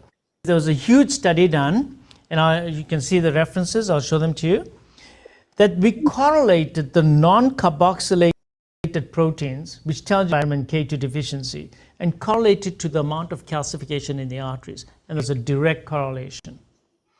The more non-carboxylated MGLA proteins that they are, more the calcification in these arteries are. So this started really making us think that, my God, we do have a problem here. So then they did another study in Europe. It was called the Rotterdam study. And in the Rotterdam study, they took patients, males and females over the age of 55, thousands of them, and they looked at the vitamin K2 intake. And they listed the vitamin K2 intake that each patient had, and then looked at outcomes over the next 8 years. And they found that aortic calcification, coronary artery disease, but also all-cause mortality were directly related to the vitamin K2 intake. More vitamin K2, lower the mortality, less coronary artery disease. Now, you may argue that, oh, well, maybe it's the food rather than the K2 itself. And that's a possibility. But at least we're beginning to see a correlation over here. In the studies found that if you consume more than 32 micrograms of vitamin K2 a day in your diet, there's a 50% reduction in cardiovascular death. Now you've got my attention as a cardiologist. And a 25% decrease in all-cause mortality. Why is all-cause mortality also important? That means it's not just decreasing heart attacks, it's also decreasing other things too, other causes of mortality, which may include some cancers. And there are studies showing that vitamin K2 supplementation reduces certain types of cancers, and I'll come to that if we get a chance here. If you like this video, then this one is strongly recommended for you. But if you want to see the whole series, please click here. Hi, Frank George here. This is the EMS foot massager. EMS is electrical muscle stimulation. So we're going to get started right away because we have a huge subject to talk about. And today I'm going to talk about the microbiome. And the trouble is that most of us don't even know that we have a microbiome. Do you have a microbiome? Of course you do. How many cells are there in your body right now? How many cells are there? Take a guess. 10 trillion, right? 10 trillion cells. How many bacteria are there in your body right now? Right now, as we speak. 100 trillion. So you are made up more of bacteria than you are of human cells, except that your bacteria are real tiny, but there's more. Now imagine that each bacteria has a genome as well. a DNA. So now they have genes. So let me ask you, how many genes do you have? You're a human being. About 21,000. Oh, I mean, right? I mean, sorry, 2,000. It's nothing. Very few genes. In fact, the fly has more genes than you have. No, that's a fact. The worms have more genes than you have. How many genes are there if you take all your bacteria in your gut and put them together? Take a guess? About 4 million. So the question is why? Did you ever ask yourself why the bacteria are there? How did they even get there? When you're born, you don't have bacteria inside your gut. You're born pretty much sterile, aren't you? But all those bacteria get over there. Why do they go over there? Oh, let's just find a nice place to go live in, right? Nature does not make any mistakes. Nature always has an ultimate reason why it does everything. If it puts so many trillion bacteria inside you and you're alive and you're not yet dead, there's a reason for it. But we never asked ourselves what the reason for these bacteria in our gut is. And I'm going to tell you that since you all are a lot of businessmen I see around here, part of the reason is outsourcing. You have outsourced a lot of your physiology to your bacteria, and you just don't know it. But that's exactly what happened, because the bacteria came here millions of years before you did.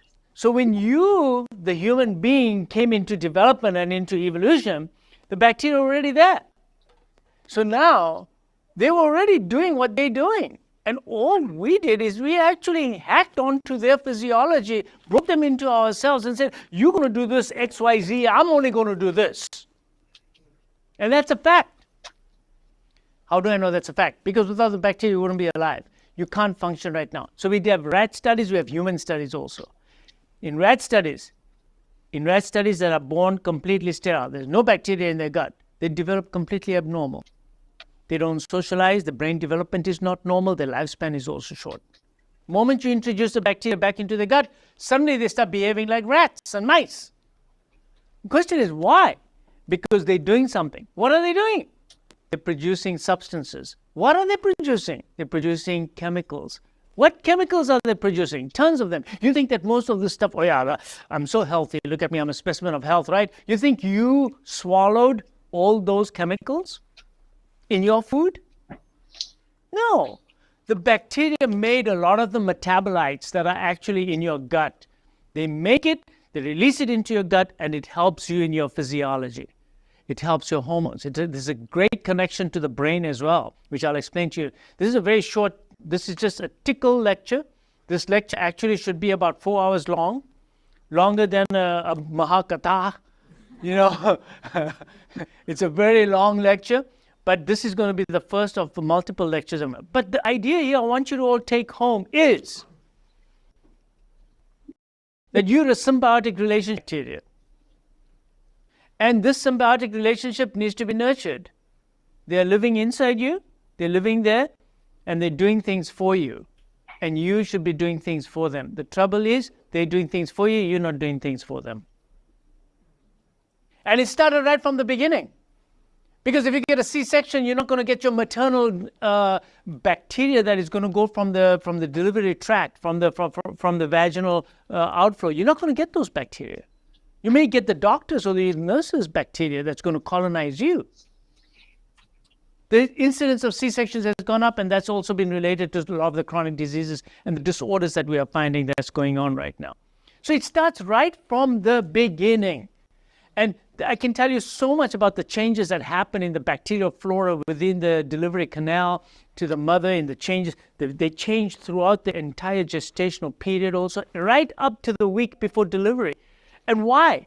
Why? Because it wants to deliver the right bacteria to the baby. And there again, the ingestion by the baby from maternal milk also changes. Antibiotics, the antigens also delivered through the milk to the baby changes. Everything changes. Milk contains a lot of oligosaccharides. We can't digest them as human beings. So why is mother's milk 30% chock block of those chemicals? Why? It's for the bacteria. The bacteria will be able to eat those chemicals and grow over there. and it will attract the right bacteria in the gut of the baby. So I'm just giving you a little tickling of it. Everything is designed by nature to increase the biodiversity of the bacteria in your intestines. Why? Because it's your whole physiology is deeply linked to it. So what's my interest in it? I'm a cardiologist. What am I worried about a GI? I've got gastroenterologists all over town. What am I doing? Doing all this GI stuff and bugs in the gut. So what? Well, I strongly believe, and the evidence is pointing towards it, that these chronic non-communicable diseases, coronary artery disease, hypertension, diabetes, obesity, autism, depression, Parkinsonism are all related to an imbalance that we have created in our immune system as a result of the changes in our gut microbacteria. Look, we're not dying of typhoid or TB anymore, but we're dying of an immune problem where our immune system is overactive. Look, what is COVID? COVID is an overactive immune system. Cytokine storm occurs. Why? Why are we reacting so much? Why are we so inflamed? Why do we have so much inflammation in our irritable colon syndrome, obesity, depression? These are all inflammatory conditions. Ulcerative colitis, Crohn's disease, hypertension, metabolic syndrome. Why are we so inflamed? Is because there's nothing in our system there to slow it down. Our immune system needs to be softened. So wait a second. So if our immune system needs to soften, what would make it soften? Answer: gut bacteria. How? The gut bacteria communicate to our immune system. And they tell our immune system, I'm your friend. I'm not your foe. So there's a direct crosstalk between the bacteria in your gut and the immune cells in your gut. 70% of your immune cells are in your gut. Why? Because that's the real border crossing. That's why all the immune cells are there. They talk to those immune cells and they say, I'm a friend. Don't fight me. This guy, yeah, he's a bad guy. This guy's a good friend. These are called T-reg cells. T regulatory cells. Regulatory cells. I can talk about this for about 1 hour just on T-reg cells alone. The T-reg cells send signals to all the other cells in the body. Do not overreact. Calm down. Slow down. So now, when you do get a breach or some bacteria getting into your blood, you don't get that cytokine storm because your immune system has learned not to react with a bazooka. All it needs is a small little hammer. The immune response is much less. So there is a definite change in the immune response in our body that is created by the bacteria in the gut. And these studies have been done in rats, mice. Now we are seeing it in human beings also, clearly. Because in rats, it's very easy to do that. You introduce the bacteria, you take them out, you reintroduce them, you can see what's happening to the body. So what's that got to do with coronary artery disease? So I'm going to tell you what happens with coronary artery disease. We thought it was all cholesterol, and you've all heard my lectures, and I keep telling you all it's not all about the cholesterol, right? It's about the sugar, okay? And it's about carbohydrates. But now I'm introducing another part 2 to the story. Sugar is in the upper part of your intestines. What happens in the lower part is all about bacteria. So our diets, our sugars, our concentrated foods that we eat, all this processed foods, all these refined products, all that garbage that we put down with colorings and preservatives, all affect the upper part, which is your hormonal, and you also my lectures on how it affects your insulin and makes you very sick because of insulin. And now I'm going to tell you all that affects the lower part as well. How? Through your bacteria. Because processed foods have what? They've got all that garbage in it. Okay, but what does it not have? It doesn't have fiber. What's it got to do with gut bugs? It's got everything to do with gut bugs. Because the gut bugs only eat fiber. So what we've done is we're eating this food full of preservatives, full of sugar, processed, pulverized, made into something else, absorbed very quickly, causes that huge insulin rise in your body, which you all know about, and I've talked to you all about that. But It's all over. The game's over halfway through. By the time that food goes to your colon, there's nothing left for your bacteria. You've all starved your bacteria, and that's why we all get sick. The bacteria, when they can't eat fiber, because you didn't introduce fiber, will start eating what? They start eating you. They start eating the mucus, the mucin.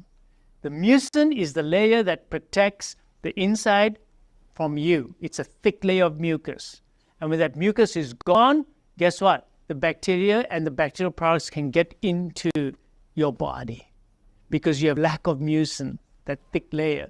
And that thick layer is produced by who? The bacteria. The bacteria induces changes in your intestinal lining so you get all that mucus. That's your barrier. Because ultimately the bacteria wants to preserve its environment. See, nature doesn't fool around. It's very smart. It wants to preserve its status quo.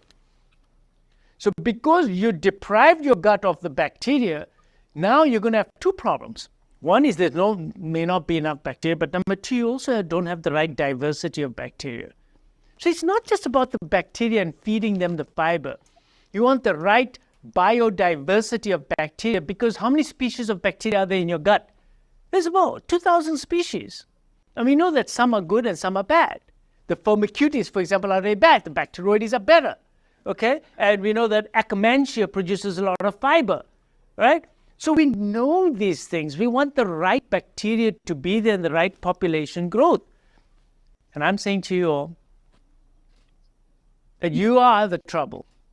You all are the problem because you have deprived your gut and your bacteria of the fiber. When you eat, you're eating selfishly. You are all eating selfishly instead of eating selflessly, where you say, this is for me, this is for my bacteria. So you should be eating whole foods, where half of it is going down to your colon for the back. You can't digest fiber. Can you digest fiber? Can you digest fiber? You don't. You don't have the hormones, you don't have the enzymes, nothing. So who's going to eat the fiber? And yet nature gave you all this food that's full of fiber. You eat a whole fruit. You eat a whole grain with the fiber. Not where the pulp is taken out and made into a white powder and now you have manda powder. And now you have this manda and you're making this beautiful white, fluffy white bread. You're going to kill yourself and kill the bacteria at the same time. Because all that's going to do is increase your insulin levels and you're not going to have any good growth of bacteria in your gut. So processing foods does two things. It introduces a bunch of garbage into it, all these chemicals and preservatives that you read about on the label, which you can't even pronounce. Can you pronounce half the names? You can't. Well, why are you eating it then? So that's one thing. They introduce all the garbage. Number two, they take out all the fiber. That's the biggest difference between processed foods and non-processed foods, is the fiber. The closer it is to nature, the better and healthier it is. So you see, I used to go to these places and they used to say, okay, these patients, I give them these jari buttis and this fiber. And I said, how can that work? I'm a doctor. No, it works because it changes the bacterial flora. And then the world's greatest pharmacological agents go to work for you, the bacteria. It's amazing. It's amazing. So what kind of chemistries do we know about? We know a lot, actually. I told you it's going to take hours to talk about short-chain fatty acids. Short-chain fatty acids are produced by the bacteria in the gut. What's so good about them? They stimulate the mucosa to produce mucin. You got protection. They get absorbed into the bloodstream. They tame the Treg cells. Hey, put your bazookas away. You don't need to fight a war here. Calm down. They actually travel up your vagus nerve all the way to your brain. Did you know that? Metabolites from your bacteria include neurotransmitters that go all the way to your brain. Well, look, you should know this. You eat certain foods, you feel lousy. You eat certain foods, you feel sleepy. You eat certain foods, you get depressed. How does that all happen? Just magic? There's a direct connection between the brain and the gut also. It's called the gut-brain axis. There's a bidirectional talk between the vagus nerve. The vagus nerve connects the brain to the gut. You have to know this. Therefore, these chemicals are going up to your brain Today's definition of depression is it's an inflammatory condition. Depression is nothing but inflammation in your brain. And where did it all come from? Oh yeah, it just happened naturally. Kya karu? No. You will become depressed if there's inflammation in your gut. There's absolutely no doubt about it. And you fix that inflammation in your gut and your depression will be gone. Not only that, in kids, autism and autism disorders, numerous studies done. You change the diet, the kids' behavior starts getting better. In fact, you should know that yourselves with your own kids. You feed them better, they start behaving better. It's just that we have to figure out the pathways by which this is actually happening. The blood-brain barrier is one method by which inflammatory molecules can get into the brain. We thought it was completely impervious. It's not. The vagus nerve is another direct pathway to get into your brain. So there are two pathways by these chemicals do get inside, and lots and lots of literature to show you for that. So this is really, really important. So depression, Parkinson's. Come on, you guys know so many people who have degenerative diseases. You know, I have movement disorder. I have Parkinsonism. All these conditions are just due to inflammation in the brain. Why did it all get there? Inflammation, the dendritic cells in the brain, the astrocytes, the glial cells. These are inflammatory cells. And they get inflamed. And then, of course, they deposit the beta proteins into the brain, and they say, oh, he's got Alzheimer's. Well, God did not invent Alzheimer's just like that. Nature did not invent that. We invented it through our bad physiology. Because of the changes that we've created in the way we live. Obviously, bacteria is just one part of it, but today we're talking about the bacteria in here. But there's a lot of other things that also do it. But we need to start becoming more responsible for what we're doing to ourselves and our body in this modern living that we do these days.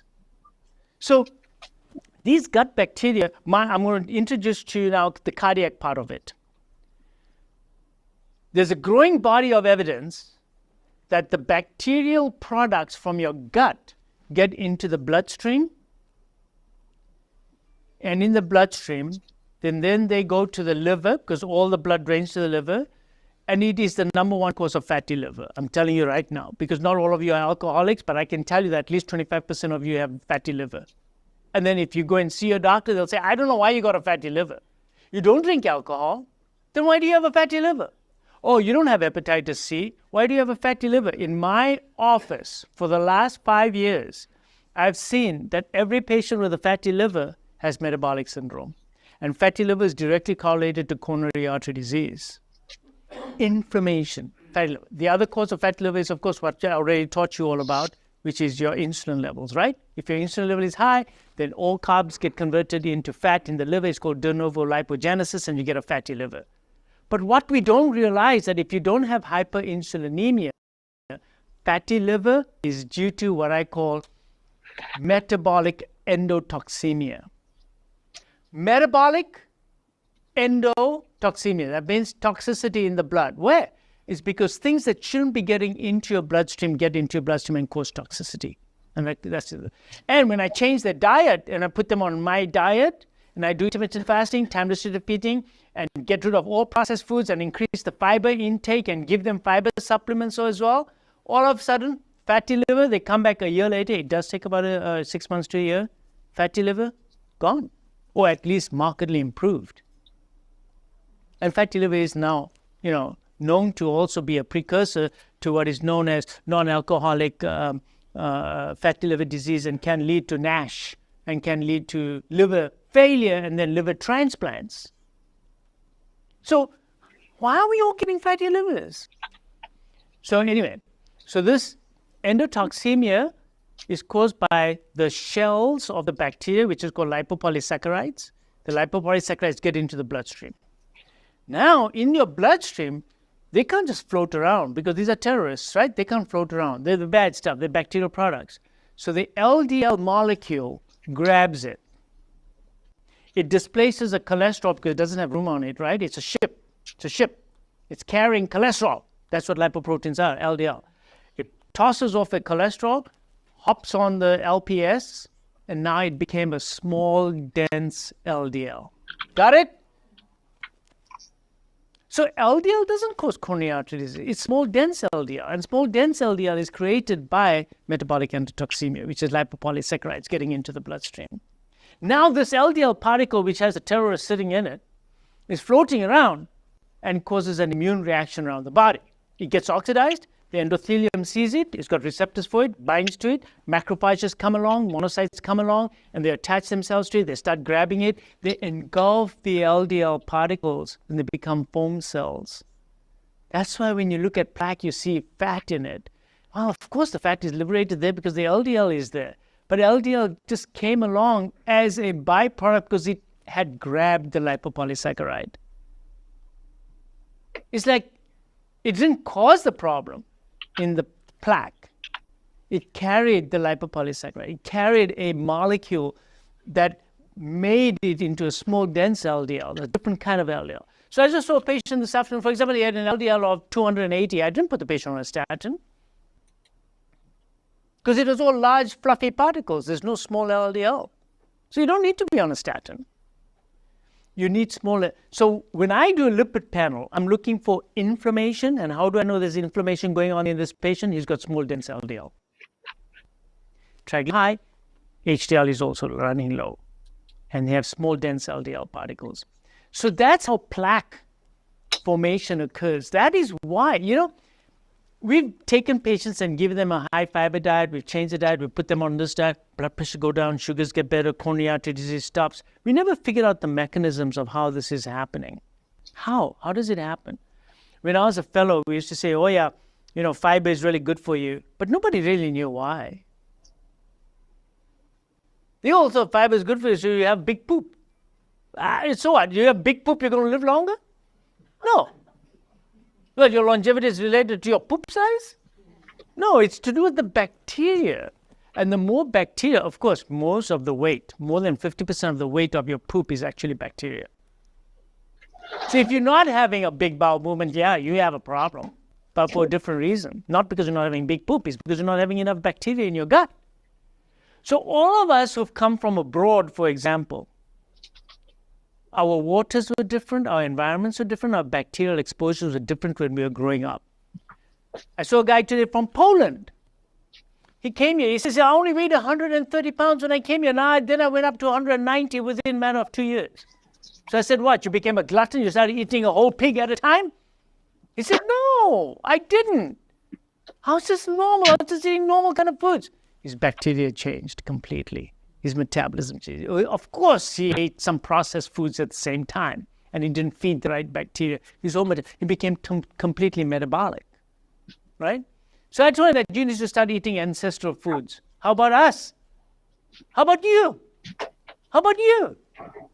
So you come here and say, I'm now sophisticated, I only eat, processed food now, American food.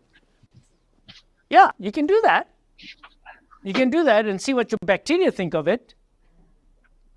So, going back to ancestral foods is so important for us. And ancestral food doesn't mean busu and chevro and gatia and all that stuff. That's not ancestral food. 2,136%. That's how much Tesla stock has returned over the last 10 years. And while most Americans believe that all of the best Tesla returns have come and gone, Wall Street... Because that's all processed food. That's all processed food, right? And vegetable seed oils. I already told you all about vegetable seed oils. And I told you how bad vegetable seed oils are. But one of the biggest reasons with vegetable seed oils is you eat cotton seed oil, soy oil, and all those oils, what it does to your bacteria. It destroys the health of the biodiversity of your bacteria as well. What's the oil you're supposed to eat? It's just simple ghee and coconut oil. That's it. That's it. That's what you're supposed to be consuming.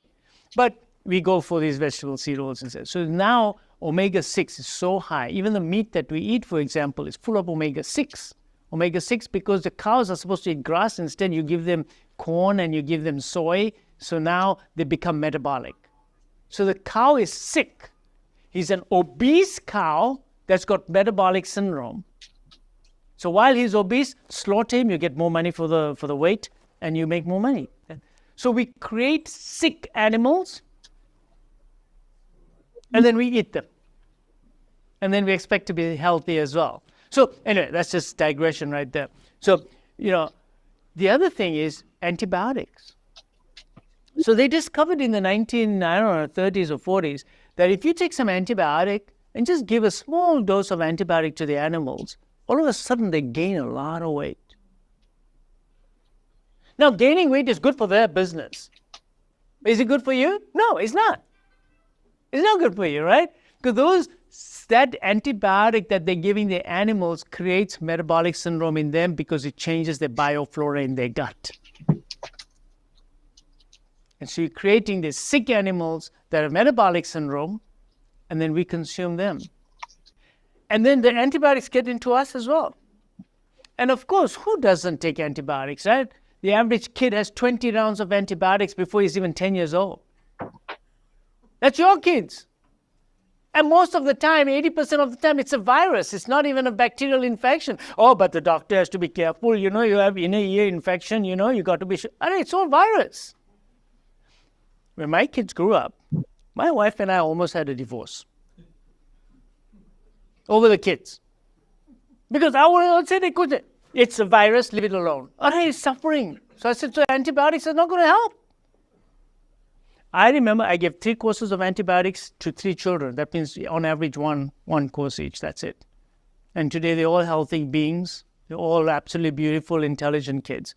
But you don't need to be killing your bacteria with antibiotics. So every time you take a course of antibiotics, you're killing all your bacteria as well in your gut. So we need to preserve them instead of killing them all off. And the food that you're consuming has antibiotics in it. The fish, you go for an average farm fish, it's got antibiotics in it. Almost the equivalent of a quarter tablet of an antibiotic in it. Huh? What? Why are you doing that? Our milk has antibiotics in it. Our meat has antibiotics in it. And then that's the environment in which they're also developing antibiotic resistance. This has been well documented over and over again. So, have you all heard of SIBO, which is small intestinal bacterial overgrowth? 50% of people who are overweight actually have SIBO as well. So, what has obesity got to do with all this? Well, you know that if I take a poop from an obese person and transplant it into you, chances are you'll become obese too. So these studies have been done over and over again. You take C. diff patients, Clostridium difficile infection. So those patients, the best treatment for them is actually a fecal transplant. It's even better than giving them antibiotics. So the studies were done, and then they noticed that, my God, sometimes they just blew up like crazy while they realized that the poop that was donated, that person who donated it, was extremely obese. So there's an obesogenic fecal profile. And you take that, and conversely, if you want to do this, you can go to California tomorrow, catch a flight, go to California, and you can go to a clinic over there, and they'll give you they'll give you some poop. And they call it capsules. They'll give you a capsule of a healthy college graduate. And you got to kind of get rid of your own crap, and then you take the capsule and then you repopulate yourself. But people are doing it. I can't vouch for that. I'm just saying that people are looking at all these things, but fecal transplants are teaching us that they have strength, and the studies have strength. The more we read about, and some is that we don't. You see, we all don't read all these things. So they're in the research literature and they get hidden away, especially in certain specialties. They just kind of hide away in there. So we never get a chance to read them. But lucky for me, I'm a real inquisitive guy who at night, instead of Netflix, I like to read these little crazy books, So there's power in the fecal bacteria. There's absolutely no doubt. And it's not only in the species, but also in the products that they make. So there's a company, for example, It's also out of California. I think they call Viome. And you send off a sample to them. And just based on the sample, they can predict your diseases and how much you weigh and whether you have diabetes or not, and just based on your fecal matter. So next time you come to my office next time here, you'll go and give some blood and then go to the toilet. And give me some of that. I don't know when that's going to happen. But I think that looking at the metabolites, what we called the metabolome is the products that the bacteria in your gut are producing, that is going to become very important in the future. But I'm saying to you all, forget all that. Why don't you just increase your fiber intake? So more than 50% of you right now sitting over here, more than 50%, I should say 80% of you all are not getting enough fiber in your diet. Right now, you're not getting enough fiber in your diet. Right now. And if there's one thing you should be able to do right now to improve all your health right now, and your kids and your family and everybody, is increase your fiber intake. And know that it's working through your microbiome. So all my cardiac patients, I put them on inulin. Inulin is a soluble fiber. It belongs to the fructans, and it's from onions and garlic and artichokes and leeks, and it's made from that. It's a white powder, soluble fiber. So this is stuff that you put in water, it's soluble. You can't see it. It's not that Metamucil thick stuff that I give patients, right? That's totally different. This is soluble fiber, and I give it to all my patients. And they all come back to me and say, first couple of days they get gas. After that, they're fine. The sugar levels come down. The weight start coming down. The insulin levels start coming down. They start sleeping better. I say, I'm just giving you soluble fiber and you start sleeping better. The gut feels better. They start losing the weight. The metabolic syndrome seems to get better. So I give them that. All my patients. I also do a test in my office occasionally, not very often, maybe once or twice a week. And I look for a leaky gut. What am I doing looking for leaky gut? I'm looking for antibodies against zonulin, but I'm also looking to see if there are other markers that he's got an inflamed gut functionally. Because if you do a colonoscopy on this, you're not going to see anything on the colonoscopy. So those tests are done very rarely. I don't even order them much at all, but sometimes they come in requesting those. My solution is very simple. Eat real food. Eat real food. Don't eat artificial food. If it doesn't look like that in nature, don't even touch it. Throw it away. There's no gut here on the trees. Right? None. So, if it doesn't look like nature, I don't eat it. I will go for a high fiber diet, number one. No antibiotics unless I really absolutely need it. Okay? Then there are other things that you can do to improve the overall access, right? There's a nervous system in your gut called the enteric nervous system, which is actually number 2 to your brain. Your brain is the big nervous system. There's a big one in the gut. Because after all, that's the border. That's the border crossing. So there's a big enteric nervous system. So I see a lot of patients that come to me with vasovagal diseases. That means they're fainting, they see something, or they're tired, or they're standing in the supermarket, they keep fainting, they get vasovagal attacks. So the vagus nerve slows their heart rate down too much and they keep passing out. Or they get excessive tachycardia. It's called POTS syndrome, POTTS. So they get a very rapid heartbeat all the time. The pulse rate is running all the time high. I couldn't figure out why they're getting this. And if you look at the cardiology literature, and by now I should know it, I've been doing it for 35 years, right? There's no answers. So with these patients, I started asking them, so what's your gut like? And he keeps fainting. This 22-year-old college student keeps fainting. And I'll realize immediately that these girls and boys have a dysfunctional gut because they're eating wrong. So the vagus nerve stimulation, because remember the vagus nerve is the largest nerve in the body and supplies the gut. I changed their diet and the vasovagal symptoms are gone. Gone. Their heart rates come down to normal, they stop fainting, they no longer get vasovagal symptoms. So the nervous system in the gut is hugely important. How do I treat GERD? Gastroesophageal reflux. How do I treat that? I treat that myself. I'm not a gastroenterologist, I'm a cardiologist. But I give them probiotic food. So I give them all kefir and fermented foods. You're supposed to eat fermented foods. Your ancestry ate fermented foods. You all stopped eating fermented foods because we are now sophisticated, right? You're supposed to be eating fermented foods every day. If you're not going to eat dahi, then you got to eat kefir, or you got to learn how to eat sauerkraut with your salads. Sauerkraut is fermented cabbage, full of bacteria. You're supposed to eat it. Learn how to eat kimchi. Don't put that fishy oyster sauce in your kimchi. Make it into a vegetarian kimchi. And you can actually ferment any vegetable you like. So when I go home, I'll have a salad. I put a whole bunch of that fermented stuff in it. So I'm getting all that bacteria inside me. You have to eat fermented foods.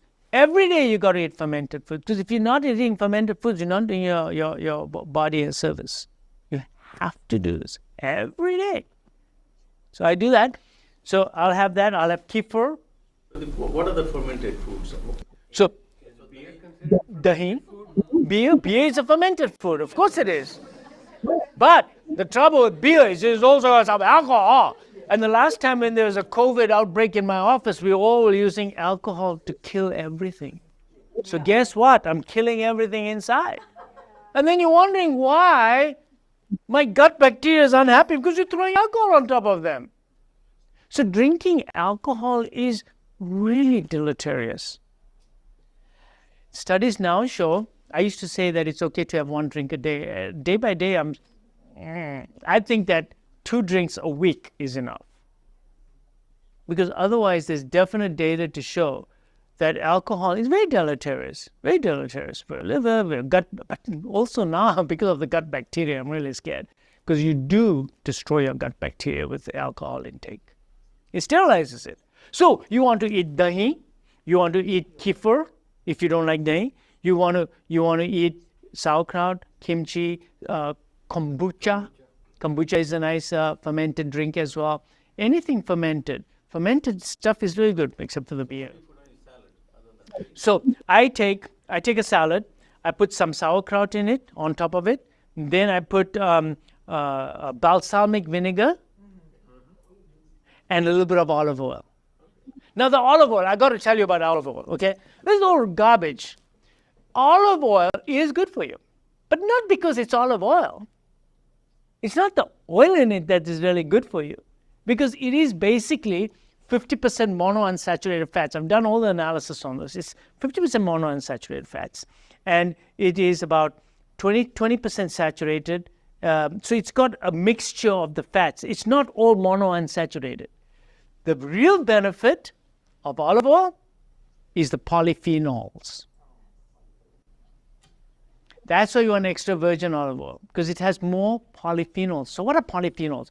Polyphenols are the chemicals that make all these plants look very beautiful. So you have green, you have purple, you have red, you have yellow, all the peppers and all the different colors. Oh yeah, your wide variety is very good for me. It's not good for you. It's good for your bacteria. You can't digest any polyphenols. So they were right that you should consume a lot of polyphenols. You cannot metabolize a single polyphenol. You cannot. Every polyphenol is actually metabolized by your bacteria. I mean, this was such a humbling experience when I did the research on this, to say that I thought that I'm doing all this, for my body, and my body is metabolizing all this. Nah, I outsourced everything. I love this phrase, outsourced all my metabolism. I love it. But there's some truth to this, because my bacteria are using the polyphenols. So polyphenols are good for you. Eat a wide variety of foods and colors. They're not for you. They're for your bacteria. So give them the fiber, give them the polyphenols. Yeah, you guys go for it. They have the most amazing pharmacology. They are the best pharmacists in the world. They make the right things. And I want you to think about something else. Okay, all of you. Let's say that you need a genomic change to improve your health. You can't do it because you only have X number of genes. And for their mutations to occur in those genes, very rare. Very occasionally they'll happen, right? guess what? You change your diet tomorrow, you've got so many trillion genes in there inside your belly that these bacterial genes adapt immediately. When it comes to your health, you need someone who has your back. That's why at Horizon Blue Cross Blue Shield of New Jersey, we make sure our health plans have all the benefits you need, because everyone should feel like someone has their back. The bacteria have the greatest ability to change their metabolism according to the environment. So we have the bacteria here because today you're here, tomorrow you go and live in California. It's totally different bacterial environment, different foods, different everything. Your bacteria are adapting much faster than you. So tomorrow you go to the moon and you're going to only have those processed foods that are all frozen and made in certain ways. Your bacteria will adapt to it. Bacteria can eat anything. They can actually adapt very quickly. That's why when what's that thing called in the Gulf of Mexico, we had that big oil spill. How did they finally get rid of that? It's bacteria. You think we did it? It was the bacteria. They threw the bacteria that actually eats oil. Which brings me to the fact that when I tell you people not to take artificial sweeteners, it's not for you. I'm not worried about you. The artificial sweeteners, I'm worried about who? The bacteria, because they do consume those. You don't have a metabolism for sweeteners. All these artificial sweeteners, you have no metabolism for it. Who has a metabolism? Your bacteria. So basically, you're causing a deranged microbiome. So when I say don't take artificial sweeteners, it's not for you, it's because you're destroying your microbiome. And it's not that you're killing it all off, it's you're changing the balance of it.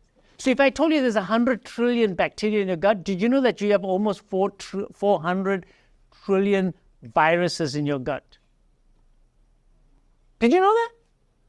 Did you know that you have 400 trillion viruses in your gut right now? Now, most of them don't infect you. You say, how come I'm not sick? Because they are bacteriophages. What is a bacteriophage? It's a virus that only attacks bacteria. So there's a whole population of them, and they're keeping themselves all under control. The bacteria keep themselves, the viruses also keep themselves. So it's a simple message. It's a simple message. The bacteria just need to be taken care of. You're not taking care of them because you're not eating right. You're eating selfishly, and you're not taking care of the bacteria in your guts. That is why you have the wrong bacteria, the wrong metabolome, as we call it, and that's why we're having diabetes, insulin resistance, obesity, chronic inflammatory bowel disease, rheumatoid arthritis. What is rheumatoid arthritis? Connective tissue diseases. These are all problems with autoimmunity. Why? Because the gut lining is bad, and therefore things get inside, and your body mounts an autoimmune response against it. It's too much activity. Autoimmunity, too much, because there's no T regulatory activity going on. So it's exposure, and then those T cells are too happy to pull out the guns and start firing. That's what rheumatoid arthritis is. That's what lupus is also. So, and all these things are going around our bodies and making us sick. You're sick and tired of eating all this garbage. Sick and tired of eating garbage. I hope you all are sick and tired of eating garbage. So we need to change this message, not only for us, but to our kids. Because notice what's happening with the kids also. Notice what's going on. They are increasingly becoming obese, increasingly become diabetic, increasing cognitive functions going down, increasing incidence of autism, increasing incidence of behavioral disorders. And you're wondering why? Because you're putting diesel in a gasoline car. Stop doing it. And I can speak for at least maybe 3-4 dozen families that I've talked to in the last year or so. The kids turn around completely. Completely. Different children. And these kids, if you're not careful, they will grow up. Let's say they get through all that childhood, they will grow up to become very sick adults. Mentally and physically. Both ways. So there are certain mental developments that have to occur at a certain time in your development. Now watch what I'm going to tell you, because this is really important. when they introduced the bacteria into mice at 1 year instead of right at birth, that development never completely reversed. That means that development abnormality didn't completely reverse. That means those mice still had a deficit, which means that there was a certain input that those bacteria had on the development of the brain of the child that's growing at that time. And if you miss that boat, you're doomed. So think about what I'm saying. This is really, and we have the data to show for this. We actually have data. We even have human data now to show for it. So we should take this very seriously, that our development as a human is very intricately connected to our bacteria and our bacterial products that they manufacture. And that is integrally related to how we were born, how we were raised, which antibiotics we take, what environment we live in, what kind of water we drink, plus what kind of food we're putting inside us, and what kind of chemicals you're introducing into your body. Because if we don't pay attention to this, right now, 3/4 of the population already has metabolic syndrome. And amongst the South Asians, it's even higher. It's even higher. So it means you're not going to die, but you're going to have a life that is not worth living. Because you're not going to be there, or you're not going to be physically able to do anything, but you're still alive. So it's a great time to today. We may not know all the science behind it, but I encourage everybody to go home and think about this. And anything that you see on your table that you don't recognize as real food, throw it away, because it's not for you, nor is it for your bacteria. It has to look like that in nature. Last thing, and this is very new, and I'm going to make a video of this coming up. This is just an intro to all this, right? But the last thing I want to tell you is about aging products. AGES, Advanced Glycation End Products. What is that? Advanced Glycation End Products. In summary, it's a combination of a sugar moiety to the nitrogen moiety of a protein molecule. So when the two of them join, you get this product, which is called an advanced glycation end products. The classic one that you all know about is hemoglobin A1C. So that's the hemoglobin combined with high sugars forms hemoglobin A1C, right? So it does make that A1C dysfunction. But of course, this reaction is occurring to almost all the proteins in our body. So the diabetic patient with high sugar has a lot of advanced glycation end products throughout his body, which is why his eyes go bad, his brain goes bad, his vasculature goes bad, he gets coronary arteries, he gets renal failure, he gets peripheral neuropathy, he gets sarcopenia, he gets liver disease, he gets all these things, right? Because all his molecules in his body are not able to work properly because of advanced glycation end products, right? So there's an endogenous advanced glycation end products which is constantly occurring in all of us. It's occurring in all of us. That's why you all need to do some intermittent fasting to get rid of them also, bring your sugar levels down. And that's a talk that I've given before, that you got to keep your sugars nice and low so you don't get a glycation end product. But did you know that what you do to your food creates advanced glycation end product? So now I take my potatoes. Oh yeah, whole food. Dr. J told me whole food. Better still, sweet potatoes. Chop, chop, chop, chop, chop. And I put it in my air fryer. Nice and crispy, brown, lovely. Oh, beautiful.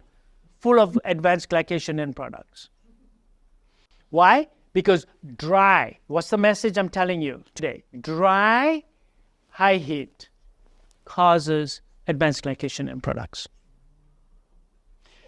So 90% of the glycation end products that you eat in the food, baked products, baking products, pastries, anything brown, anything that's caramelized, gets absorbed only by your gut bacteria and kills them because it's sick. 10% gets absorbed into your bloodstream. Of that, 30% gets excreted in your kidneys. So you want to kill your kidneys? Go ahead. And of course, it destroys your metabolism in your body. And of course, the bacteria will have their own.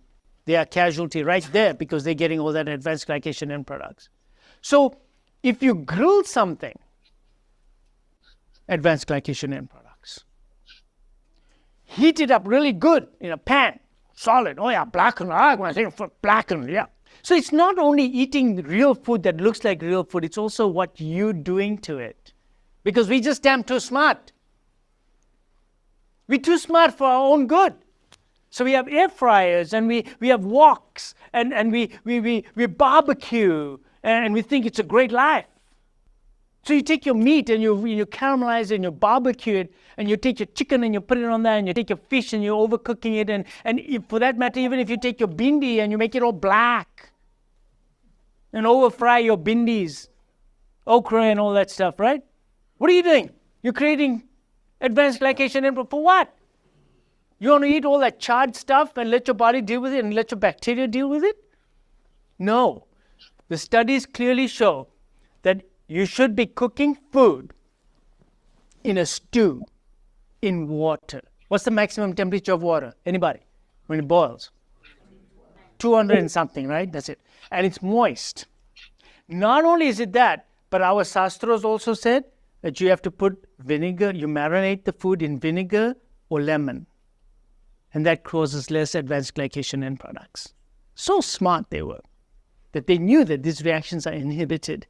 So you make a curry out of it, or you stew it in a pot. So you make chicken, you make it in a stew, or you take meat, or you even make vegetables and you stew it, or you take your food and you cook it in a slow pressure cooker, or one of those cookers, right?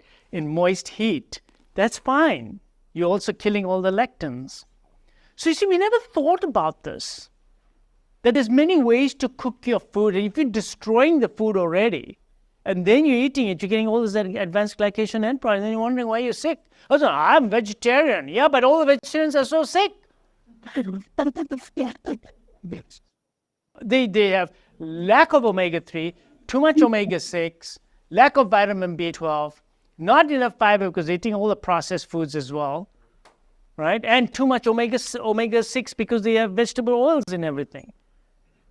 They overcook the foods as well. So watch what you do to your food as well. Cook it in a pressure cooker, cook it with heat, moist heat, and you'll get less advanced glycation end products. Anything that comes ready-made in a packet, it's already got advanced glycation end products in it. That's why you can open the cookie and leave it on your table, and it'll still be like that 1 week later because it's got glycation end products in it. The reactions have already occurred. It's all done, finished. So anything that you put on your table and it still looks like that, a couple of days later, you don't want it. And by the way, naturally, when you leave it out, it's going to age as well. So it's the same thing that's going on. It's oxidizing. Basically, it's rusting, right? Don't eat vadelu gatelu. What does that mean? It means leftover foods. Because they will accumulate leftover foods, because they will accumulate advanced glycation end products. No good for your bacteria, no good for you. Cook it, fresh, eat it, then give it to the ducks. That's what we do. We give it to the ducks and the turtles. We live on a lake, and that's what we do. And my wife, she got so mad at me because I said, I'm not going to eat vadelu gatelu food.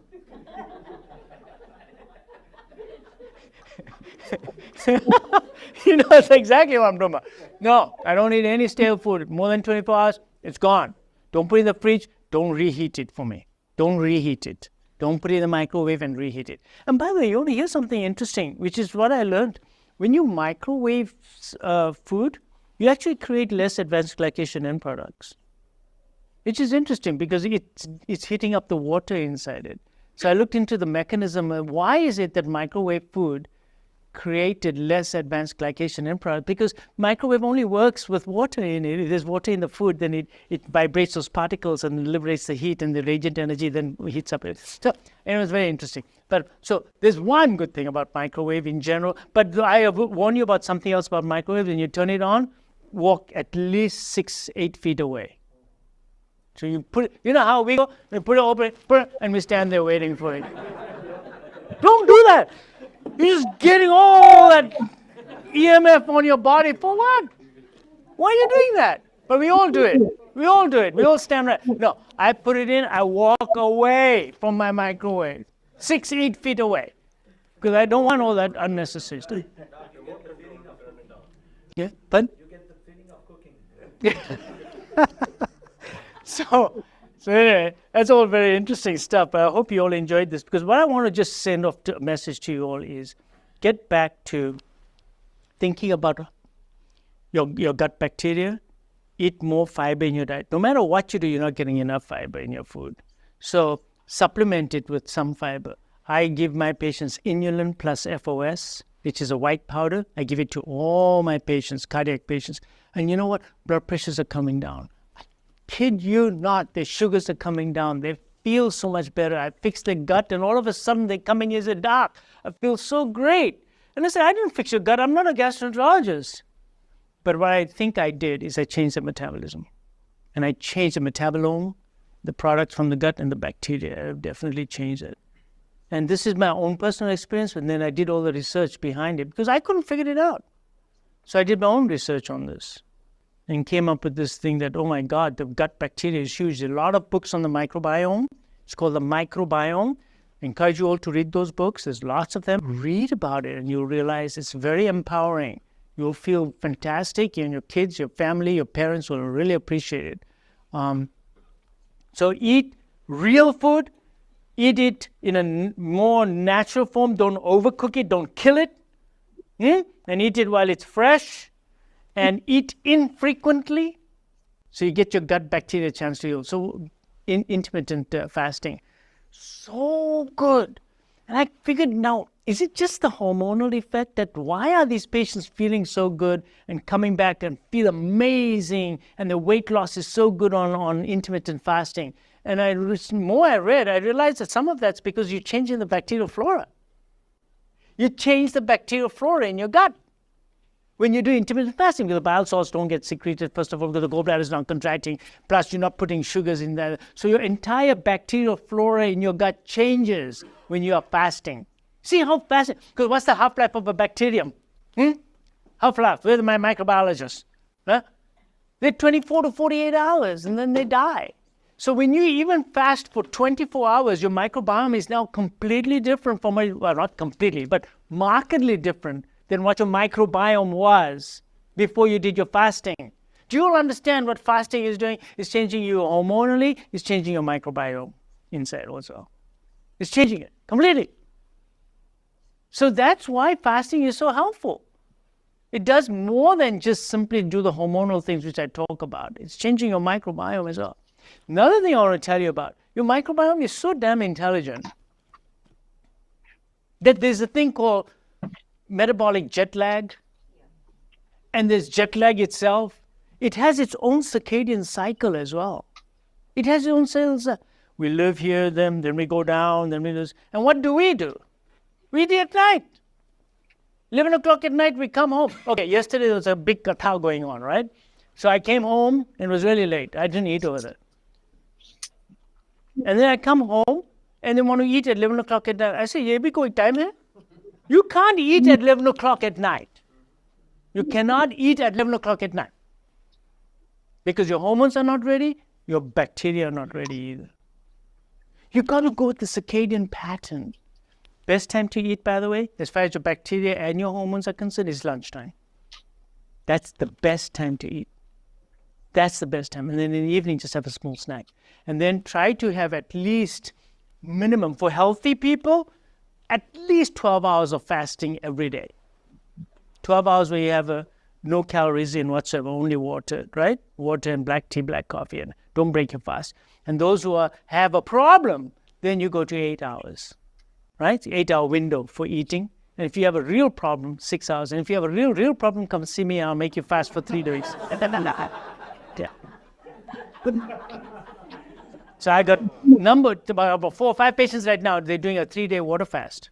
Nothing but water for 3 days. Completely change their bacteria, completely change their hormones. They're going to come back feeling absolutely amazing, when it's all done. So the power of fasting is really there.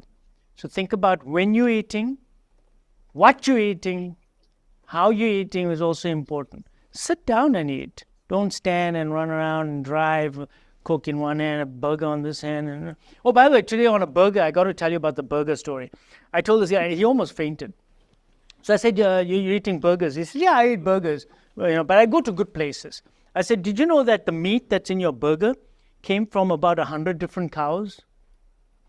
Because they take 100 cows, they shove them into the machine and mince their meats together. I said, one of those cows must have been sick.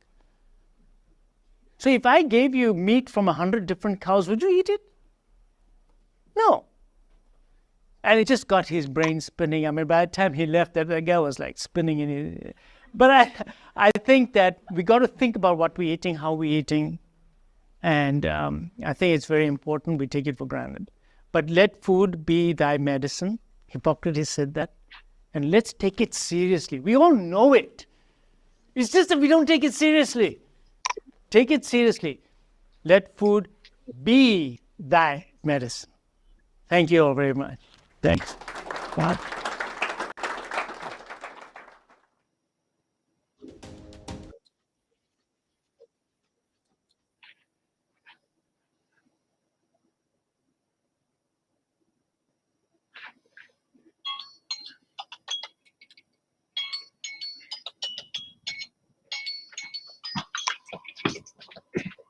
Hello.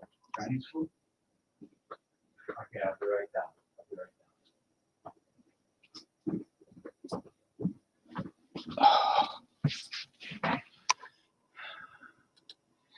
Okay, that's it. Have a safe and prosperous and happy and most of all, healthy 2024. To all my viewers and followers, Happy New Year. Take care. We'll see you again next week, God willing.